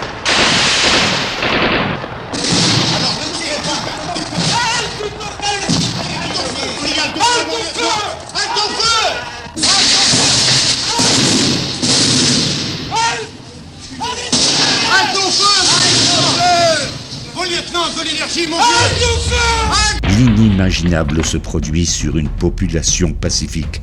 C'est une hécatombe, un massacre. Tout le monde criait halte au feu. Les soldats étaient ivres de poudre, ils tiraient sans arrêt, sans discernement. Et les soldats donc poursuivaient les gens pour les abattre. J'étais face à 10 mètres du fusil mitrailleur. À un moment donné, j'ai crié, j'ai gesticulé en disant halte au feu. Et il m'a visé et il a percé la poche de ma veste. Et j'ai vu un crâne exploser, mais carrément exploser. Et j'ai vu la cervelle descendre lentement le long du mur en suivant le bonhomme qui s'effondrait. Les soldats hystériques tirent des rafales sur les gens qui fuient. Les gens à terre sont achevés à bout portant. J'ai même vu des blessés, le docteur Massona qui venait secourir un blessé qui a été tué d'une balle dans la tête alors qu'il était à genoux en train de soigner un blessé. J'ai quand même été blessée, ma sœur à côté aussi qui a été blessée. Malheureusement, notre sœur aînée a perdu la vie. Et le grave dans cette histoire-là, c'est que on nous a touchés alors que nous étions à plat ventre. Ce 26 mars 62, on a perdu notre maman. Et j'avoue que ça a été très dur. Je crois que j'ai poussé le plus grand hurlement de ma vie, en fait. Je crois que perdre une maman à 10 ans, c'est la chose la plus horrible pour une enfant. Et je revois encore sur les marches d'escalier de la Grande Poste, des gens qui s'écroulaient les uns sur les autres, tout le monde criait, tout le monde s'enfuyait dans tous les sens en se demandant ce qui arrivait, parce qu'on s'attendait à... C'était une manifestation tout à fait pacifique, quoi. Mon mari, il a été tué d'une balle dans la nuque. Il était ingénieur chez IBM. Alors il est arrivé mourant. Comment je me suis retrouvée à cet hôpital, je n'en sais rien. Avec les morts et le sang et par terre et les gens qui hurlaient. Vous ne pouvez pas vous empêcher de hurler. Les familles seront chassées de la morgue. Les cercueils seront dispersés dans tous les cimetières de la ville. Les familles seront convoquées pour la mise en terre sans aucun rituel dédié aux morts. Tout est confus dans ce drame. et on accuse l'OAS d'avoir provoqué cette fusillade par des tirs en direction des soldats. On est allé à la rampe Bugeaud, où il y avait des soldats qui bouchaient l'avenue. Et je les ai questionnés. J'ai demandé si on leur avait tiré dessus, ils m'ont dit que oui. Alors j'ai dit, bon, ben, avez-vous des blessés? Ils n'en avaient pas. J'ai dit, alors montrez-moi les impacts de balles sur la route ou sur le mur derrière vous. On n'a trouvé aucun impact de balles sur la chaussée, aucun sur les murs. Ce qui veut dire qu'on ne leur a pas tiré dessus. Une population qui manifestait pour soutenir la population de Bab el-Oued, qui manifestait pacifiquement, a été mitraillée dans le dos par des troupes qui avaient l'ordre de tirer pour disperser la manifestation. Un ordre qui venait d'où? Du gouvernement français, était dirigé, qui avait un président, premier ministre. Vous trouvez ces noms dans n'importe quel journal de l'époque. Au soir du 26 mars 62, De Gaulle s'adresse aux Français en leur demandant de voter oui à l'imminent référendum portant sur l'autodétermination de l'Algérie. Il ne fera aucune référence aux 80 morts, 200 blessés et disparus de cette tragique journée. Il n'y aura aucune commission d'enquête et un jugement de non-lieu sera prononcé en 1966. Le 8 avril 1962, un référendum sur l'autodétermination en métropole sera approuvé par les Français à 90,7% des suffrages exprimés, les Français d'Algérie étant écartés de ce scrutin. Mais on n'a même pas été consultés. Mais c'est pas qu'on n'avait pas le droit de voter, on n'a pas été consultés. Et c'est pas normal, ça. On jouait notre sort en Algérie, on n'a pas eu le droit de vote. Quand il s'est agi de choisir le sort de l'Algérie, la France ne s'en est pas offusquée. Tout ce qu'a fait De Gaulle a été anticonstitutionnel. Le référendum sur l'indépendance de l'Algérie a lieu le 1er juillet. Il sera approuvé à 99,72%. Cela a comme conséquence l'abandon par la France et le massacre par le FLN de dizaines de milliers de harkis ayant combattu pour l'Algérie française. Les Morazni, les harkis, les tirailleurs, les appelés, ils connaissaient tout. Ils connaissaient les populations, ils connaissaient le terrain.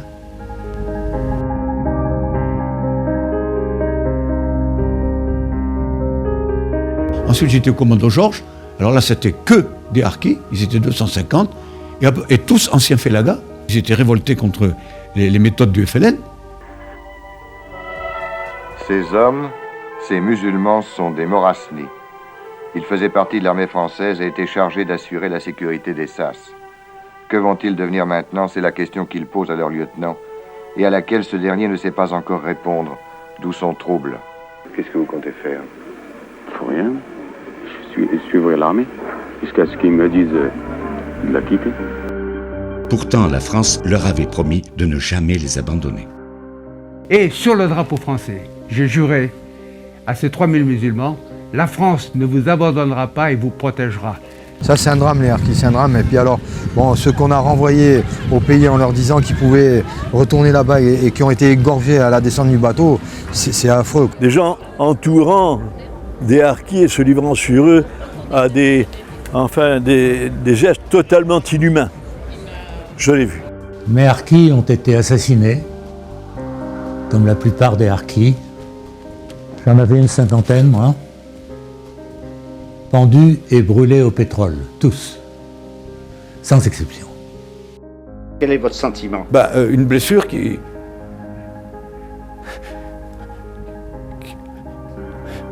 n'a jamais été refermée. Vous en souffrez encore? C'est un peu la honte de la France, non? Oui. Je crois que c'est la plus grosse douleur des officiers.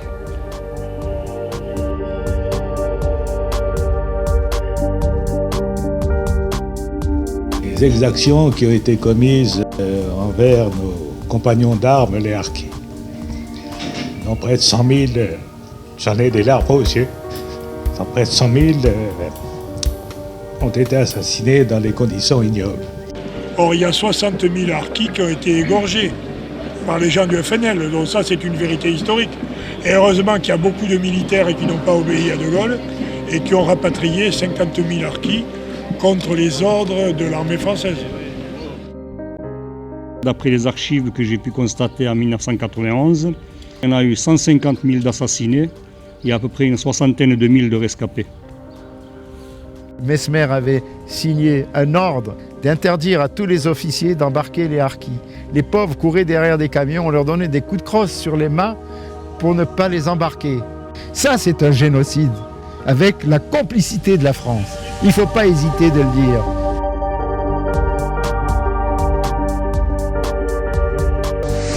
Le 20 avril, le général Salan est arrêté. Le massacre et les enlèvements par le FLN de musulmans et d'Européens se multiplient.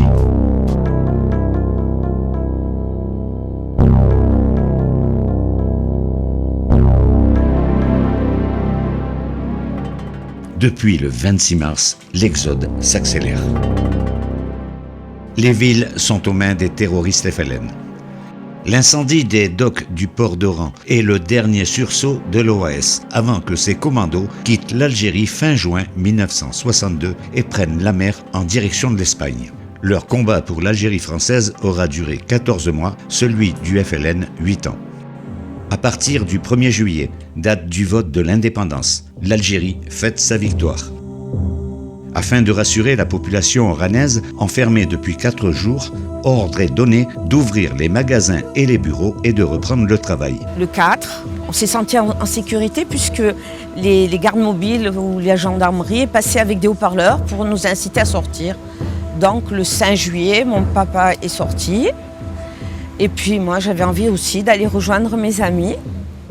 Ce 5 juillet à Oran, date anniversaire de la prise d'Alger par la France en 1830, des défilés de voitures surchargées de musulmans déferlent des quartiers arabes vers les quartiers européens. Et on a vu passer des camions et des camions chargés d'Arabes, tous habillés en blanc, vert et rouge. Ils hurlaient, ils criaient, mais il ne faut pas s'étonner qu'on ait eu le 5 juillet à Oran. Ce défilé, qui se dit pacifique, s'organise avec des hommes presque tous armés. Les femmes dissimulant sous leur voile un couteau les accompagnent sous leur you-you. J'entendais des coups de feu vers 11h, 10h, 11h. Ils n'ont pas fait attention, on avait l'habitude des fantasias. Les Européens, ces Français d'Algérie, qui ne sont pas encore des rapatriés, espèrent naïvement peut-être que tout n'est pas perdu et s'accrochent toujours à leur bout de terre, seuls contre tous. J'étais militaire le 5 juillet 1962 à Oran. Arrivé vers 10h30, 11h, les coups de feu ont été beaucoup plus nourris venant de la ville et une certaine effervescence dangereuse s'est manifestée autour de la caserne. Une chasse à l'européen commence, sauvage, systématique. On m'a arrêtée et je suis restée contre un mur pendant de longues heures. Je tremblais, j'avais les mains en l'air et je tremblais parce que je voyais qu'ils lynchaient les gens. Il y a une Fatma qui voulait me lyncher. Oui, elle disait « donne-nous-la, donne-nous-la » pour me lyncher, pour m'égorger. Les auxiliaires de l'armée algérienne emmènent les Européens prisonniers vers le commissariat central ou vers le Petit Lac ou la ville nouvelle où ils sont torturés, battus et tués. C'était une rafle, c'était la chasse aux Européens. Dans cette folie sanguinaire, quelques Arabes et Européens sauvent des vies et arrivent à délivrer des prisonniers. Mon cousin, Claude Théus, a été arrêté et ils lui ont à moitié arraché un œil. Ils l'ont laissé pour mort sur un tas de cadavres avec des cadavres par-dessus, mais il n'était pas mort. Et un Arabe a entendu gémir, il l'a tiré par les pieds et il l'a ramené à la villa de ses parents sur la corniche. Il était méconnaissable. Heureusement que quelques soldats ont désobéi. C'est un Français d'origine musulmane, le capitaine Khelif, qui lui est sorti et a sauvé des dizaines et des dizaines de pieds noirs. Le général Katz téléphone à De Gaulle pour l'informer de l'ampleur du massacre. Le chef de l'État répond « Ne bougez pas ». Katz obéit aux ordres de De Gaulle. Je crois que le général Katz était content que ça arrive. Il dit que les ordres, il les a reçus de De Gaulle de ne pas bouger, mais ça devait lui faire plaisir de ne pas bouger. On l'a nommé le boucher d'Oran parce qu'il a laissé la population française se faire massacrer par les Félagas. On partait en courant, on voyait des cervelles par terre, on a vécu ça, quoi. Il y avait 14 000 hommes sur la région d'Oran, ils n'ont pas branché. Des jeunes pieds noirs qui étaient militaires ont été non seulement empêchés d'intervenir, mais on les a désarmés et on les a enfermés, l'armée les a enfermés pour qu'ils n'interviennent pas. Nous avons été faits prisonniers, nous avons été désarmés et nous avons été enfermés dans une chambre au secret jusqu'à 6 heures du soir. Quand nous sommes sortis de cette chambre, un silence troublant régnait sur les balcons où se trouvaient les gens qui nous appelaient au secours. Et nous avons su par la suite qu'ils étaient rentrés dans les immeubles. Voilà. J'ai manqué à mon devoir de soldat français. J'ai manqué à ce qui est la chose la plus sacrée pour un soldat français. Sauver ses propres concitoyens. Pauvres gens. Pauvre France. À 17h, après de nombreuses heures de massacre, on autorise enfin les soldats à sortir de leur caserne. Il est trop tard. Un silence impressionnant règne sur la ville. Des cadavres jonchent le sol. On trouve des Européens pendus au crochet de boucher, d'autres assassinés dans des poubelles. Les soldats français et algériens déversent par camions les cadavres dans le petit lac et les couvrent de chaux vives. Nul ne sait le bilan exact de cette terrible journée. Au lendemain du 5 juillet, le révérend père Delapare, qui a raconté dans son livre l'histoire comme elle s'est passée, dit « On parlait de 3000 morts et disparus ». Je le sais parce que j'étais au bureau exaction à l'ambassade. On nous dit toujours 3600 morts. Non, c'est faux. Il y a eu 3600 à 3700 morts, mais il y a eu des centaines d'enlèvements par le FLN. Ce massacre d'innocents était prémédité, car les tueries commencèrent à la même heure aux 4 coins de la ville.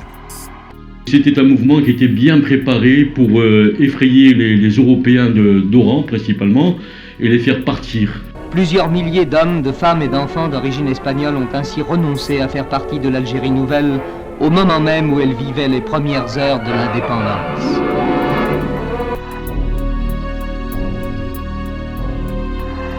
Conformément aux accords d'Évian, la France libère tous les poseurs et poseuses de bombes, les tueurs et les égorgeurs, alors que le FLN garde prisonniers en Algérie des centaines de soldats harkis et pieds noirs. Quant à ceux qui ont combattu pour garder l'Algérie à la France, ils seront pourchassés et emprisonnés, et pour certains, condamnés à mort. Je suis né à Alger, j'ai été sous-lieutenant de parachutiste, j'ai été blessé au combat, j'ai déserté, j'ai rejoint les rangs des résistants et des patriotes, j'ai rejoint l'honneur. J'ai été condamné pour cela et j'ai visité donc les geôles gaullistes de la Santé, de Fresnes, de l'île de Ré. Mais alors qu'en Algérie se jouait le dernier acte, on jugeait à Paris un des acteurs du drame. De Gueldre, organisateur et responsable des commandos OAS d'Algérie, était condamné à mort par la haute cour militaire. Le De Gaulle a pris sa décision quelques heures seulement après le génocide du 5 juillet 62 à Oran, lequel génocide aurait pu l'inciter à la clémence. C'est ce qui est terrible dans cette affaire. Non. Non, De Gaulle n'accordera pas la grâce au lieutenant de Gueldre, qui sera conduit devant le peloton d'exécution. Les soldats ont été émus par le courage de Gaulle qui est arrivé, le drapeau tricolore sur la poitrine, un drapeau du reste auquel il avait tout sacrifié et qu'il avait choisi comme un seul. Il s'est mis à chanter la Marseillaise, il a crié « Vive la France », les soldats émus par son courage hésitèrent à tirer. Mais De Gaulle, qui incarnait l'OAS, devait être exécuté. Au fort d'Ivry, 12 détonations retentissent. Sur les 12 balles censées avoir atteint De Gaulle, il y en a une seule qui a atteint son but, son objectif. L'adjudant, qui était chargé de donner le coup de grâce, quand il s'est aperçu que De Gaulle était toujours vivant, sa main s'est mise à trembler. Le pistolet se déchargea dans le vide. L'avocat aurait dû demander sa grâce. L'avocat manquait à son devoir élémentaire, parce qu'il aurait dû aller vers le prisonnier. Il est resté agonisant, attaché à un poteau. C'est pour ça qu'en fait c'est un assassinat, ce n'est pas une exécution traditionnelle. Au lieu de tirer une balle dans la tête, comme il est prévu par les règlements, l'adjudant, encore une fois peut-être trop ému, certainement, a tiré dans l'omoplate. Cet homme a dû souffrir le martyre. Et il a fallu encore un 4e coup de grâce. À cet instant précis, la balle a été tirée dans la tête. De Gaulle a commandité cet assassinat. 8 mois plus tard, le 11 mars 1963, le colonel Jean-Bastien Thierry, polytechnicien, tombe à son tour à 35 ans sous les salves du peloton. C'était le 4e caserne à mort. Il y a eu Claude Piègue et le sergent Albert de Beccar, sergent au 1er régiment étranger de parachutistes, comme de Gelde, puis Bastien Thierry. Bastien Thierry avait commandité l'attentat du Petit Clamart contre de Gaulle. Quant au sort des disparus, traités en esclaves ou torturés dans des prisons sordides, dans des maisons closes et dans des mines d'Algérie, nul ne sait ce qu'ils sont devenus. Très peu eurent la chance de pouvoir s'échapper de ces camps de la mort. André Ossignac, jeune appelé en Algérie, sort de sa caserne d'El Billard le 21 juillet 1962 pour acheter des cigarettes et tombe sur un contrôle militaire FLN. Ils m'ont demandé mes papiers. Alors j'ai donné ma carte militaire, ils l'ont déchiré, ils m'ont mis les mains derrière le dos et ils m'ont embarqué dans un camion. Ce camion chargé d'Européens les conduira dans une briqueterie. Puis après plusieurs jours de marche, ils se retrouvent dans une mine de Miliana. Ils sont maltraités, privés de nourriture et d'eau. Des coups de manche de pioche sans boire et sans manger. Avec les morceaux de tissu qu'on avait, on les mettait dans les fentes de la mine et ça coulait de l'eau. Et on suçait ça. Et j'en ai vu, quand il pouvait, il se pissait dans la main, il le buvait. Le plus dur, c'est la soif. Vous avez la langue qui se colle au palais, vous vous étouffez. Beaucoup n'arrivent pas à supporter ce traitement et préfèrent en finir. Il plantait la pique dans le truc et il se jetait dessus. Il s'empalait, carrément. C'est-à-dire, il devenait fou, quoi. Ils survivent dans les pires conditions. Je ne sais pas s'il y a pire. Pour moi, c'est le pire. André Ossignac tente alors de s'évader en s'accrochant sous un chariot de mine. Crever pour crever, j'ai dit, tant pis si je passe le concasseur, c'est pareil. Il y avait un embranchement, un aiguillage. Je suis tombé, ils m'ont rattrapé. J'ai reçu une bonne tabassée. Après une deuxième tentative d'évasion, il est à nouveau pris. C'est là qu'ils m'ont attaché et ils m'ont arraché les ongles des orteils. En plus de lui arracher les ongles, il lui brise la cheville. Malgré ses blessures, il tente une 3e fois de s'évader. La 3e fois, je me suis fait enterrer dans le chariot. On est parti à 3, chacun un chariot. Et quand ça s'est vidé, on s'est raccroché. Et là, j'ai pu me sauver, mais j'y voyais plus, parce qu'on était dans le noir presque. Le soleil, ça m'a brûlé les yeux, et je suis parti comme ça.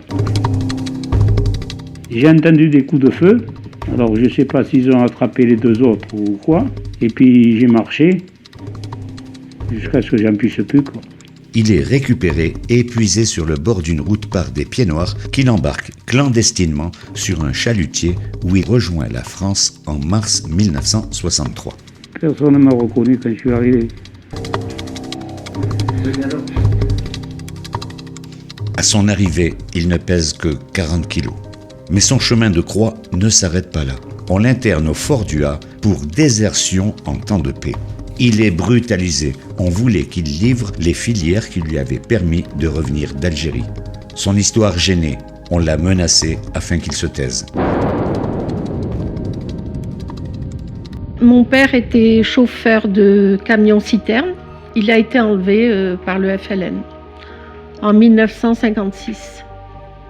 Il avait quand même que 38 ans. Il a dû essayer de se sauver. Je pense et je souhaite qu'il ait tué par une arme à feu et pas qu'il ait égorgé comme ils ont tendance à le faire. Qu'a fait la France pour cette disparition? Rien. La France n'a jamais rien fait. Vous y pensez souvent à votre père? Tout le temps.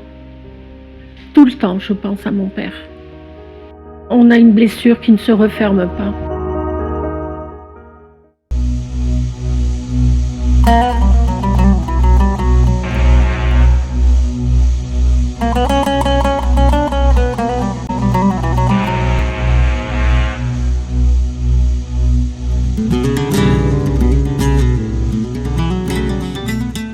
1962 fut l'année d'un des plus grands exodes de l'histoire.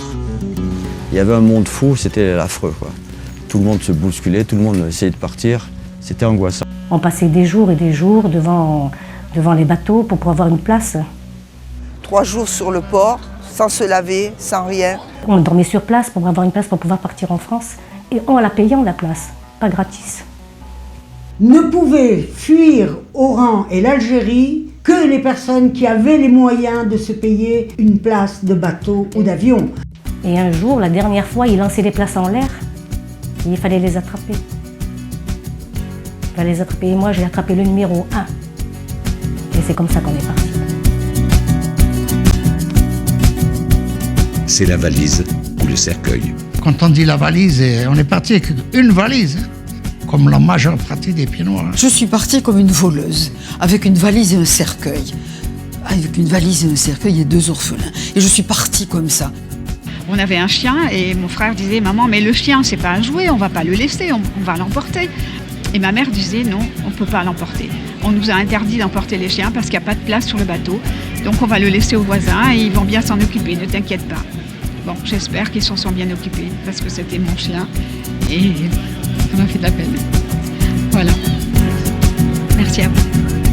Je les vois tous pleurant. Je m'en voulais, c'est pas possible de voir tout ça et de ne rien dire. J'étais dans ma tenue de capitaine et j'assistais à ce drame.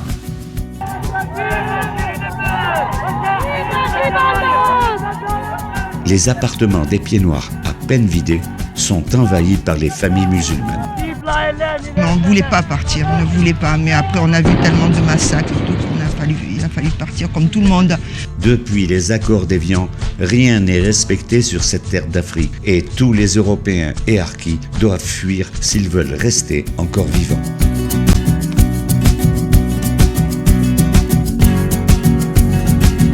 C'était la fin de leur foi en la France et c'était la démonstration de ce que peut être la petitesse humaine sur le plan politique. Mon pays, la France, il a disparu dans ce cataclysme qui a emporté l'Algérie. La France a disparu aussi. Ah, ça n'était plus la première mort. Pour la plupart, c'était la dernière. C'était la mort. Je vous ai compris.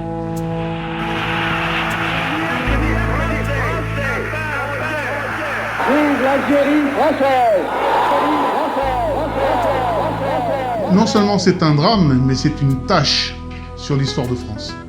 C'est un gâchis épouvantable. 400 000 morts pour rien. Et nous, nos parents, ont été désarmés et trahis. Ça passe pas, voilà. L'abandon des promesses, des engagements faits par nous, je le hais. Vous avez un mot à dire concernant De Gaulle? Non. Oui. Non. Je n'ai pas de mot à dire.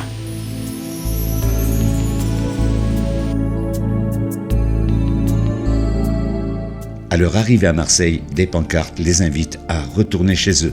J'ai vu au-dessus de la gare maritime la grande banderole de la CGT, Pieds Noirs, retournez chez vous. Signé la CGT, ça j'ai vu. Gaston Defer, maire de Marseille, ne veut pas de Pieds Noirs dans sa ville. Arrivé à Marseille et M. Gaston Defer ne nous a pas voulu. Donc on a été dirigé sur Toulon. On ira jusqu'à plonger des conteneurs dans l'eau. Des conteneurs qui sont partis à l'eau par des dockers. J'ai vu des engins de levage rentrer dans les cadres qui étaient fabriqués par les Pieds Noirs eux-mêmes, avec les 4 affaires qu'ils avaient pu récupérer, qui ont été écrasées, qui ont été même fouillées. On prenait des choses qui n'avaient aucune valeur, mais il fallait prendre, il fallait casser, voilà. Tous les gens qui ont fait ça et qui m'entendent parler aujourd'hui, j'espère qu'ils s'en mordent un peu les doigts. Tout ce qui leur reste comme souvenirs sont engloutis dans ce raz-de-marée qui les submerge. Lorsque j'ai été reçue par l'inspecteur d'académie, celui-ci m'a dit « Je vois que vous venez d'Algérie. Ici, c'est fini de faire suer le burnous. Vous vous tiendrez tranquille. » D'où es-tu? D'où tu viens? Et je dis, dans ma tête, cette personne-là ne me connaît pas, ne sait rien de moi et me tutoie d'emblée. La réponse fuse, je suis de Bab El Oued. Le lendemain, plus aucun enseignant me dit bonjour et les 45 me tournent le dos. Voilà l'accueil en métropole. Malheureusement, à quelques exceptions près, les métropolitains ne comprennent pas le désespoir de ce peuple qui ne demande que l'asile et un minimum de chaleur humaine. On enferme les harkis dans des camps. On n'a pas essayé de les aider. Au contraire, on les a exclus en les mettant dans des camps, en les parquant, comme des pestiférés. Les camps, la neige, le froid, les baraques en ferraille, le courrier censuré, le peu d'argent que nos parents touchaient était raqueté par des officiers peu scrupuleux. Mon père a fait un peu comme le père à mon collègue, et il est arrivé à un moment, un tournant de sa vie, où c'est qu'il a balancé ses médailles, où c'est qu'il a déchiré ses livrets militaires. Souvent, ma mère mettait la main comme ça, elle me disait « Ne dis jamais qu'on est des harkis ». Voilà, ça c'est un souvenir que j'ai conservé de cette période. Ils se sont battus pour défendre leur famille. Dans les camps, d'abord, où on les a mis, où j'ai été les voir souvent. Je les vois encore, mais ils sont marqués à mort.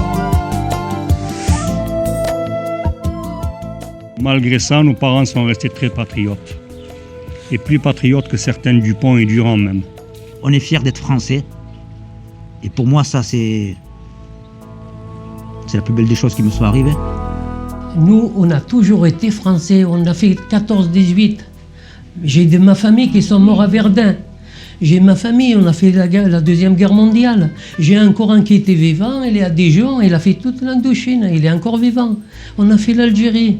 On a fait toutes les guerres avec la France. L'accueil que nous fit la France à cette époque-là était identique à l'hiver que nous eûmes cet hiver-là.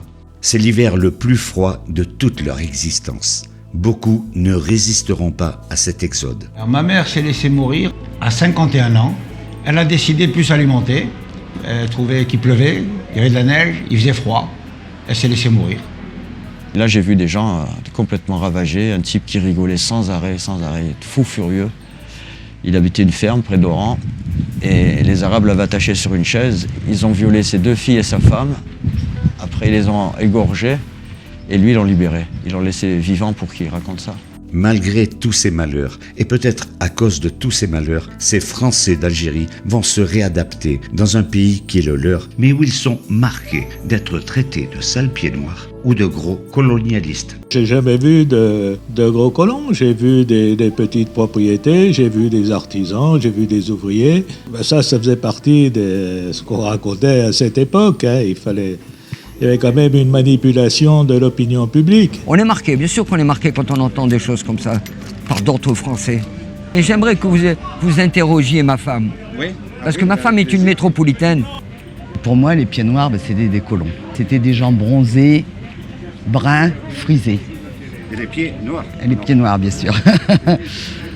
Et quand il m'a raconté comment il était rentré, je suis tombée sur les fesses. Je ne pensais pas que ça existait. Merci mon Dieu de ne pas être né pieds noirs. Se sentant trahis par une France qu'ils aimaient tant, beaucoup ont préféré s'expatrier. L'Espagne, comme beaucoup d'autres pays, vont aussi leur offrir l'hospitalité.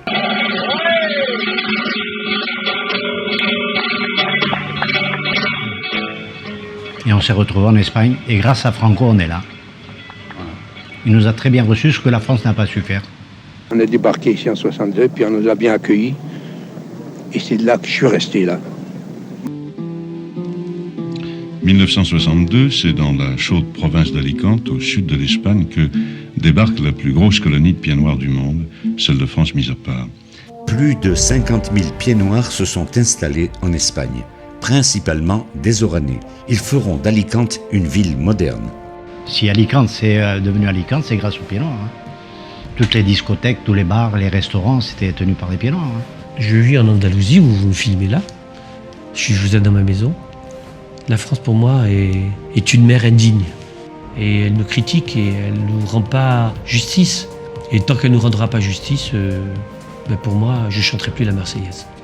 Plus d'un demi-siècle après la guerre d'Algérie, harkis et pieds noirs demandent encore et toujours une reconnaissance officielle et solennelle de la responsabilité de l'État ainsi qu'une réparation morale et matérielle des préjudices subis. Nos parents ont pris la valise et aujourd'hui il nous reste le cercueil. Donc on l'amène devant la République, la préfecture de région, pour qu'elle sache qu'il reste encore le cercueil qu'il faut qu'elle assume. En réponse, des villes comme Montpellier érigent des statues, dont celle de De Gaulle. Et je suis aujourd'hui venu, bien évidemment, manifester contre cette statue de De Gaulle, que je trouve pas très belle d'ailleurs, mais ça représente bien le personnage, celui qui a abandonné l'Algérie, qui a abandonné les populations harkis rapatriées, donc c'est pas un grand personnage de l'histoire de France. Dans d'autres lieux, on inaugure des places ou rues 19 mars 1962, qui symbolisent l'indépendance de l'Algérie, alors que cette date représente celle des méprisables accords d'Évian qui donnèrent le signal d'une accélération du massacre des pieds noirs et harkis. Et c'est une date qui est fêtée en Algérie comme la fête de la victoire. Les Algériens ont édité un timbre 19 mars, fête de la victoire, et je trouve insensé que la France tolère que des rues, des places soient inaugurées pour le 19 mars. C'est comme s'il y avait des rues Waterloo, s'il y avait des rues Trafalgar, c'est incompréhensible. Leur blessure n'est toujours pas cicatrisée. C'est une plaie ouverte, profonde et secrète. Les gens ne se rendent pas compte de ce qu'on a vécu. D'ailleurs, quand ils l'apprennent, ils ouvrent les yeux et disent c'est pas possible. Les années passent, mais nous n'avons jamais oublié. On pardonnera peut-être tout, mais on n'oubliera jamais. Certains retourneront dans leur pays pour tenter d'apaiser cette souffrance, alors que d'autres préféreront garder en eux le souvenir de cette Algérie perdue à tout jamais. Non, je retourne pas là-bas, je garde que mes beaux souvenirs. Je veux pas savoir si ma maison elle est cassée, si elle n'est pas cassée, je m'en fous complètement.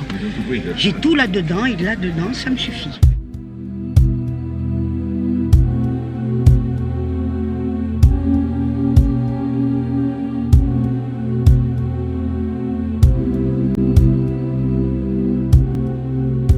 Mais qu'est devenu Alger sans ses pieds noirs? Les églises ont perdu leur croix.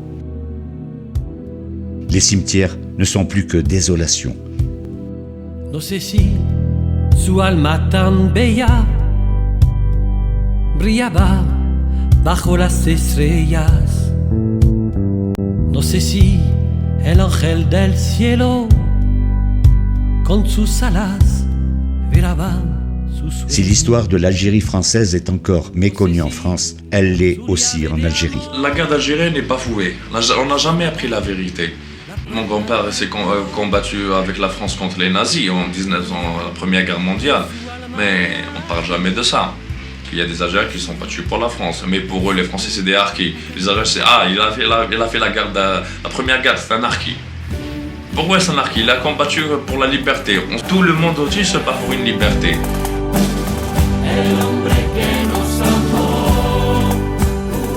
Les vrais gens qui ont fait la guerre, leurs parents, leurs grands-parents, ils ont fait la guerre pour l'Algérie ou pour combattre les Français ou aider les Français à combattre les nazis, n'ont jamais eu la chance d'être au pouvoir.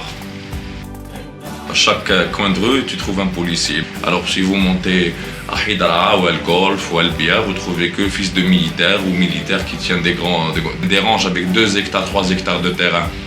Et le peuple algérien vit dans des bidonvilles, crève la faim et crève la dalle, c'est ça, crève la dalle.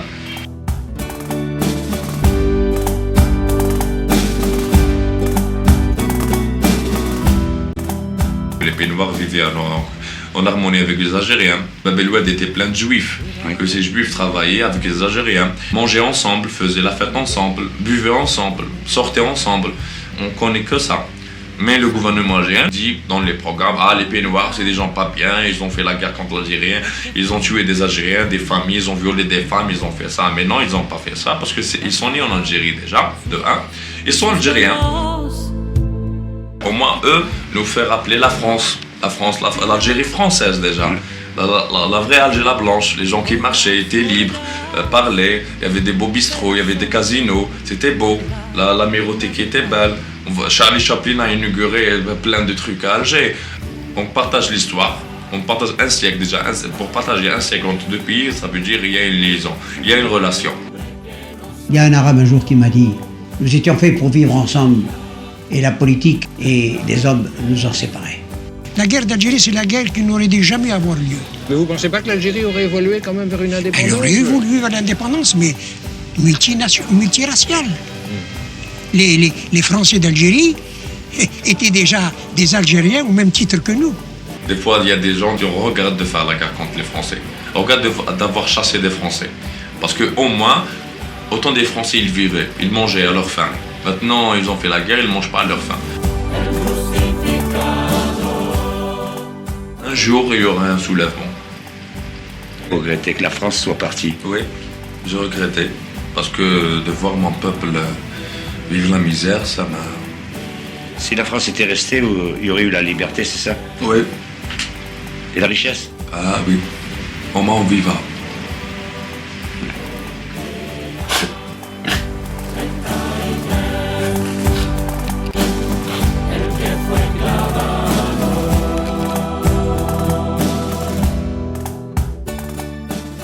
L'Algérie, c'est un autre pays. Je serais consolé de l'avoir perdu s'il était heureux aujourd'hui. Depuis que nous sommes partis, ils n'ont rien fait.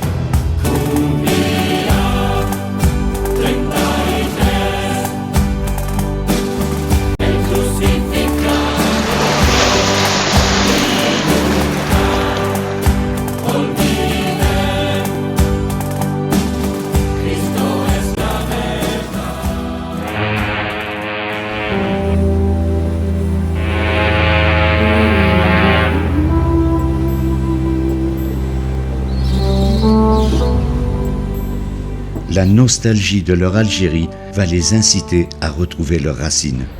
Malheureusement, le pays qu'ils ont laissé n'a plus rien de commun avec leurs beaux souvenirs. Et je ne peux même pas dire que mon pays m'a été arraché puisque je l'ai. Je l'ai en moi. Des cauchemars, non, mais des regrets, oui. Plus j'avance en âge, et plus j'ai des regrets. Même si la France reconnaît ce qu'elle a fait. Et en plus, je suis fière d'être née en Algérie. Je suis très fière d'être pied noir. Pour moi, c'est le plus beau mot qui existe, pied noir.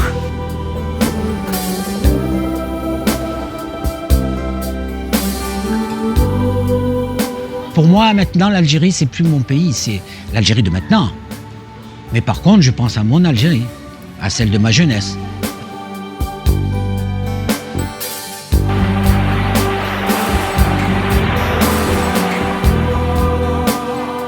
L'Algérie a été pour moi cruelle parce que d'abord j'ai perdu mon pays, j'ai perdu mon mari et j'ai perdu ma mère.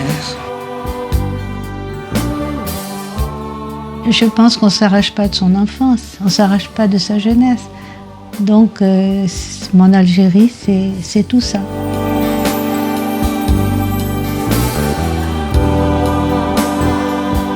J'avais une très grande amitié, avec les Arabes, très très grande.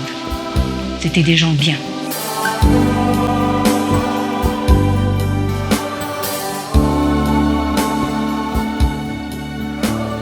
Ces pieds noirs ont tout perdu, même leur mort.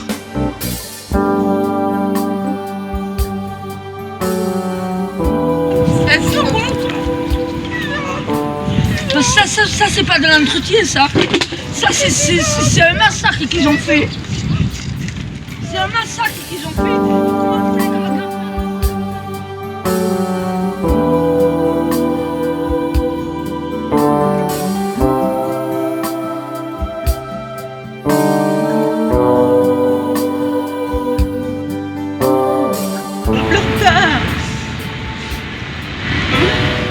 Ne pleure pas, papa.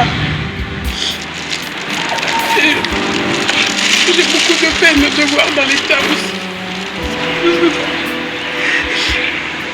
J'aurais voulu tout ramener avec moi pour dire de ne pas les laisser ici. On ne peut laisser que des fleurs. On espère un jour.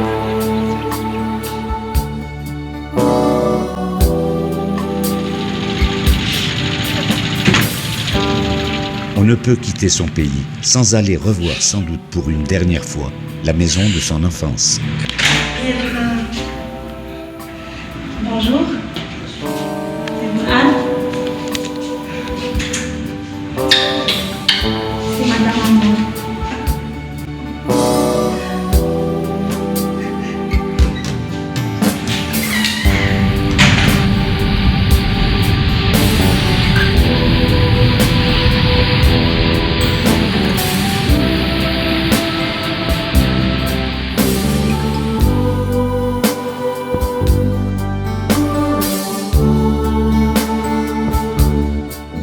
ces pieds noirs, ces harkis, ces Français pas tout à fait comme les autres, qui n'avaient rien demandé, ont vu leur destin englouti dans le tourbillon d'une histoire toujours occultée.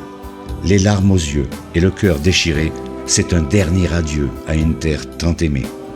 De l'Algérie, on n'en guérit jamais, disait Albert Camus. J'en veux aux dirigeants de l'époque qui n'ont pas su nous comprendre. Mais j'en veux pas la France. La France, c'est ma patrie et l'Algérie, c'est mon pays. La première génération, la génération de nos parents, on leur a demandé simplement de mourir et de se taire. Les enfants veulent savoir. J'en suis un et je veux savoir. J'espère que j'aurai avec mes petits-enfants un peu plus d'oreilles ouvertes. Maintenant, je continue à défendre les harkis. Je fais tout ce que je peux faire et à expliquer un peu aux Français qui ont été manipulés, à qui on a menti et que l'on a trahi, leur expliquer un peu ce qu'a été cette guerre. Il ne faut pas s'arrêter aux choses moches. On peut essayer quand même de contrebalancer les ignominies en se disant que finalement, ça, tant pis, ça a peu d'importance. La vie est belle. La vie est belle.